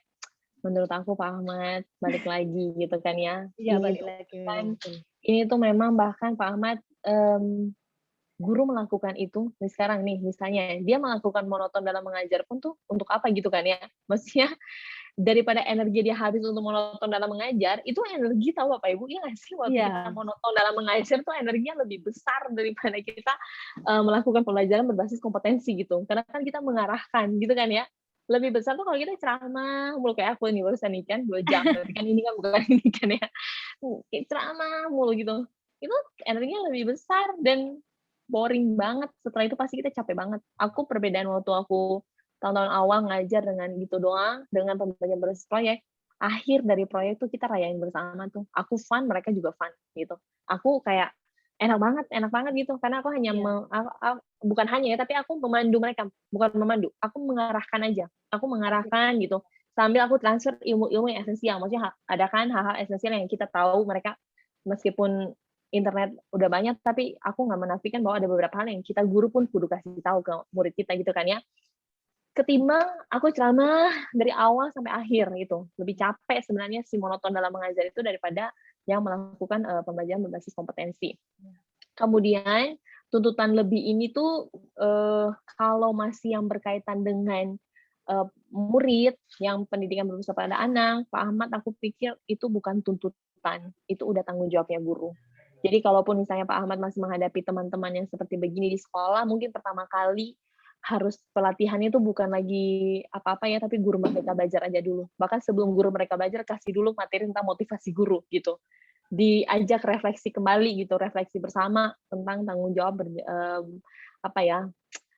kenapa jadi guru gitu kan ya, why, menemukan why-nya menjadi guru. Karena yang Pak Ahmad bilang nih, mungkin satu gitu ya di sekolah Pak Ahmad, tapi kan ini kalau dikumpulin banyak di seluruh Indonesia, sebenarnya ini juga faktor penghambat gitu kan ya, majunya pendidikan Indonesia, karena masih ada banyak guru-guru yang ya ini individu-individu yang masih udah capek nih, udahlah, nggak usah banyak gini deh, nggak usah banyak pelatihan ya kan, nggak usah banyak tuntutan lah, gaji juga seberapa, kayak gitu-gitu kan ya.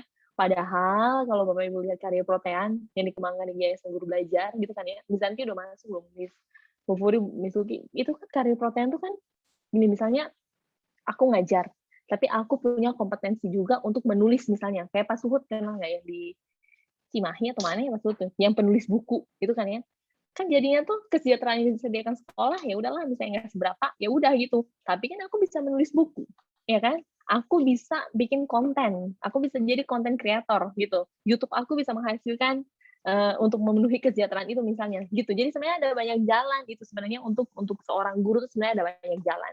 Cuma selama itu kita sudah tertutup banget dengan hanya berfokus di aduh udah gajinya dikit jadi guru ya gitu-gitu kan. Nah, padahal tuh ada banyak kesempatan di luar sana yang memungkinkan kita punya karir protean, kita bisa jadi hal-hal lain, misalnya kita punya bakat melukis, kita bisa juga wirausaha melukis gitu kan ya. Nah, itu bisa Bakat kita kembangkan. marketing, jualan ya Bu ya. Iya benar Miss Lucky. Kalau selama ini kan bahkan guru-guru tuh ditutup kesempatannya gitu kan ya untuk berkarir. Karir itu kayaknya dari guru wakil kepala sekolah titik selesai. Ya masih mending naik ke yayasan, enggak juga sih. Kalau sekolah negeri itu terakhir apa sih, pengawas ya? Ya. Nah, ya pengawas gitu kan ya, pengawas atau apa gitu kan ya, ya masih mending gitu. Tapi udah titik selesai gitu kan ya, jadi kayak linear aja. Padahal kan ada banyak, karir itu kan bisa banyak gitu. Yang berkaitan dengan kesejahteraan itu kan bisa di banyak titik. Yang penting ya kita mau mengasah kompetensinya kita gitu. Ya. Pak Ahmad semoga menjawab ya Pak Ahmad. Ya. Atau mungkin ini Terima kasih, gurunya masih produk lama ini. Iya. Gurunya produk lama. Ya diajak main ke KGB ya Pak Ahmad ya, didaftarkan untuk ikut guru belajar. Mungkin dari komunitas guru belajar nanti gurunya bisa dapat banyak pencerahan, ilmu-ilmu yang masuk dan insight. Oke, ada pertanyaan lagi dari Bapak Ibu sekalian? Oke, ya ini Bu Ilona, saya mau bertanya. Ini menggelitik sekali karena 2 minggu yang lalu ada tetangga saya yang datang ya minta diajari karena persiapan AKM. Dia memang bawa buku segini tebal ini dan mamanya nyuruh saya, oke Miss selesaikan dalam waktu 1 minggu ya. Segini harus selesai dalam waktu 1 minggu kasihan banget. Kemudian saya tanya, untuk peserta AKM sendiri karena saya kan bukan dari sekolah ya Bu, saya dari cuma startup pendidikan juga. Untuk peserta AKM sendiri itu Bu, apakah itu dipilih oleh murid? Apakah itu dipilih oleh sekolah, dinas atau bagaimana ya? Kan random. Karena saya dengar itu random kan, ya. Benar. Tapi kemarin itu tetangga saya itu bilang, tapi kenapa ya Mbak kok yang dipilih itu kok yang pinter-pinter? Dia bilang seperti itu. Apakah memang ada? Iya. Karena nggak ada sih. Oh, nggak ada. Nggak ada. Itu by system. Aku udah pernah tanyain itu dan itu by system. Nggak ada yang kayak apa sekolah nanti usulin ya yang pinter-pinter, itu nggak ada. Itu benar-benar si Kemdikbud itu random by system. Jadi misalnya nanti di sistem itu kan ada kan ya data Dapodik itu kan ya. Dia pilih aja tuh random di angkatan kelas 5 itu gitu. Ya, itu. Iya kan tuh Bang G. Di sekolah saya juga random. Jadi ya kalau dapat anak pinter ya oke gitu. Ya tapi kan balik lagi gitu kan ya. Mau dia gimana pun menurut aku nggak ada masalah. Anak yang dipilih di SS Nasional tuh nggak ada masalah sih menurut aku. Karena balik lagi saya hanya konfirmasi saja karena kan dulu kan ngomongnya kan randomly, terus kenapa kok ini dari pihak anaknya sendiri, muridnya sendiri malah ngomong ini loh Miss yang dipilih ini loh cuma pinter-pinter, dari anaknya sendiri loh ngomong seperti itu. Makanya saya perlu konfirmasi di sini. Ya, apakah hanya itu kebetulan ya Miss Lucky. Iya, kebetulan pasti dipilih yang pinter-pinter ya. Iya. Karena memang benar-benar itu random sih. Ya. Oke, ada pertanyaan yang lain? Mungkin Bu Ina mau bertanya?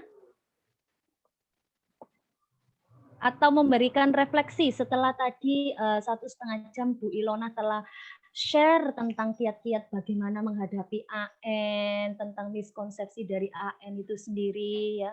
Mungkin bisa dibantu untuk memberikan refleksi sehingga kita tahu apa yang sudah kita pelajari dan apa nanti tindak lanjut selanjutnya apa yang bisa kita lakukan seperti itu ya biar nggak terjadi lagi miskonsepsi tentang AN. Ya. Oke. Miss Ina ingin bertanya? Oke. Ya. Oke, mungkin dari yang lain bisa memberikan refleksi. Kalau misalnya tidak nyaman open mic bisa tulis di chat.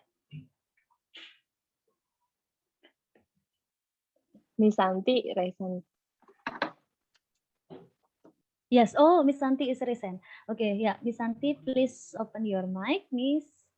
Ya sudah open mic. Tapi saya tuh benar-benar tertarik sekali waktu Bu Ilona tadi menjelaskan. Ini refleksi saya. Mungkin sebenarnya saya pun sendiri mempunyai miskonsepsi gitu. Ketika Miss Ilona tadi kasih contoh pembelajaran berbasis proyek, itu membuat saya akhirnya langsung mikir, oh iya ya, jangan-jangan selama ini saya pun keliru. Pembelajaran berbasis proyek itu saya pernah mengalami di 2 sekolah ya.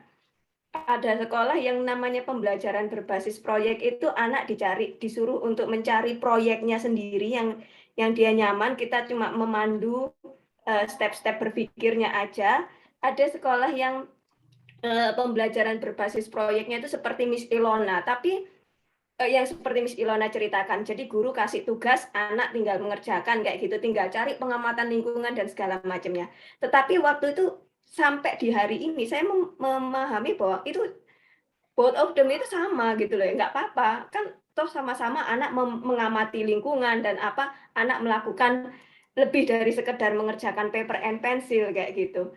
Itu saya miskonsepsinya di situ bahwa mungkin lebih dari sekedar paper and pencil oke lah, tapi ternyata apa kecakapan yang didapat sama anak, apa aksi yang didapatkan sama anak. Dari penjelasan Miss Ilona tadi saya langsung jadi mikir, oh iya ya, jadi selama ini ya cuma berhenti di mengerjakan tugas itu aja sampai selesai sesuai dengan ekspektasi guru menilai sesuai dengan rubrik-rubrik yang diberikan, tapi apakah itu berdampak pada anak? Ternyata ya enggak gitu.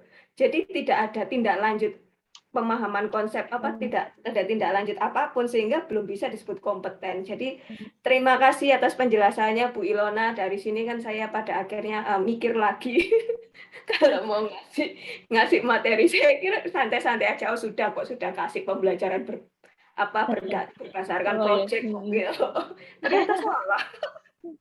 Terima kasih Miss Santi. Thank you. Iya, TPD kali ini memang nyambung dengan TPD sebelumnya ya Bu Santi ya, tentang bagaimana kita mengetahui strength anak. Jadi dari strength anak pun kita mungkin bisa kayak bukan memberikan tugas ya, tapi kasih challenge mereka dan anak bisa mengerjakan challenge yang kita kerjakan sesuai dengan strength-nya dia, sesuai dengan kompetensinya dia, sehingga dia merasa kayak oh iya ternyata aku punya kelebihan di sini ya. seperti itu. Saya punya kompetensi di sini ya, seperti itu. Dan nantinya orang tuanya pun kalau melihat hasilnya ya, wah ternyata anakku bisa kayak gini. Karena kalau kita kasih limitation kayak misalnya menggambar, kalau dia tidak punya kompetensi menggambar, nanti kalau hasilnya jelek pasti mamanya akan marah. Itu pasti. Iya. Oke. Kata-kata kuncinya juga tadi ditambahin tuh sama Miss Santi sebenarnya. Ya. Nanti kalau mengerjakan proyek, dia hanya memenuhi ekspektasi guru. Ya. Karena guru yang menyuruh gitu kan ya. Betul. Kalau dia itu pembelajaran berbasis proyek, nggak ada ekspektasi dalamnya. Apakah produknya bisa gagal? Bisa. Prosesnya itu bisa gagal dan diulang harus 2 kali? Bisa. Kalau itu pembelajaran berbasis proyek. Karena tujuannya tadi, bukan hasil akhir, tapi proses yang mendukung supaya anak ini tuh punya kompetensi gitu. Ya. Dia lebih cakap berkomunikasi, dia lebih cakap mencari solusi gitu. Kalau tadi mungkin waktu cari solusi sistem thinkingnya belum baik, nggak apa-apa dia ulangi prosesnya itu untuk memperbaiki sistem thinkingnya gitu. Itu kalau pembelajaran berbasis proyek. Kalau yang mengerjakan proyek, tadi kata kuncinya Miss Santi tambahin, dia hanya memenuhi targetnya guru. Selesai, poster udah beres, udah oke. Yang bagus ditampilin, yang tidak dikemanakan, disimpan dalam-dalam sama gurunya gitu kan ya. Kalau pembelajaran berbasis proyek itu semuanya ditampilin, nggak ada proses yang dianggap gagal, nggak ada. Semua proses tuh baik untuk anak gitu. Betul, Bu. Apalagi masalah asesmen ya, dengan berbasis proyek gampang banget maksudnya untuk menilainya. Pengetahuan iya bisa, skill bisa, sikap sosial pun juga bisa. Iya benar, sikap juga masuk. Iya. Komplit. Oke. Ya, mungkin dari Ibu atau Bapak guru di sini mungkin mau memberikan refleksi sebelum kita tutup, karena 3 menit lagi kita bisa berpisah dan mungkin bisa ketemu lagi ya, Bu. Ketemu bulan depan. Oh, bulan depan. Alhamdulillah. Ya. Mungkin dari Bu Fu ingin memberikan refleksi, Bu Fu, dari sesi kita hari ini. Bu Fu masih mute, Bu Fu. Iya, maaf. Iya, terima kasih Bu Ilona, luar biasa. Jadi insight yang saya dapatkan hari ini yaitu terkait dengan bagaimana konsep kita mentransfer miskonsepsi itu, ya jangan sampai terjadi miss lagi kepada guru-guru yang lain. Dan selain guru-guru itu juga kepada orang tua, gitu. Jadi ada PR besar setelah mendapatkan pemaparan dari Bu Ilona ini. Dan saya mempunyai memang di sekolah saya memang sekolah baru ya. Jadi di yang cabang yang sekarang itu baru ada sampai kelas 6. Baru ada sampai kelas 4, belum ada kelas 6 gitu. Nah, tapi saya juga punya PR untuk menyampaikan ke cabang sekolah yang lain. Jadi SD Juara itu kan ada cabang-cabang di sekolah yang lain. Nah, ini juga jadi PR saya seperti itu. Terima kasih untuk penyemangatnya hari ini Bu Ilona dan juga Miss Lucky, luar biasa. Terima kasih. Ya, terima kasih Bu Fu. Ya, semangat untuk kita semua ya. Ya. Oke, terima kasih banyak atas ilmunya Bu Ilona. Maaf saya lanjut nyimak dalam perjalanan. Baik, Bu Indawati, semoga hati-hati ya di jalan. Mungkin ada lagi yang mau memberikan refleksi, Bu Anggi mungkin? Karena tadi semangat sekali bertanya, mungkin mau memberikan refleksi untuk sesi hari ini.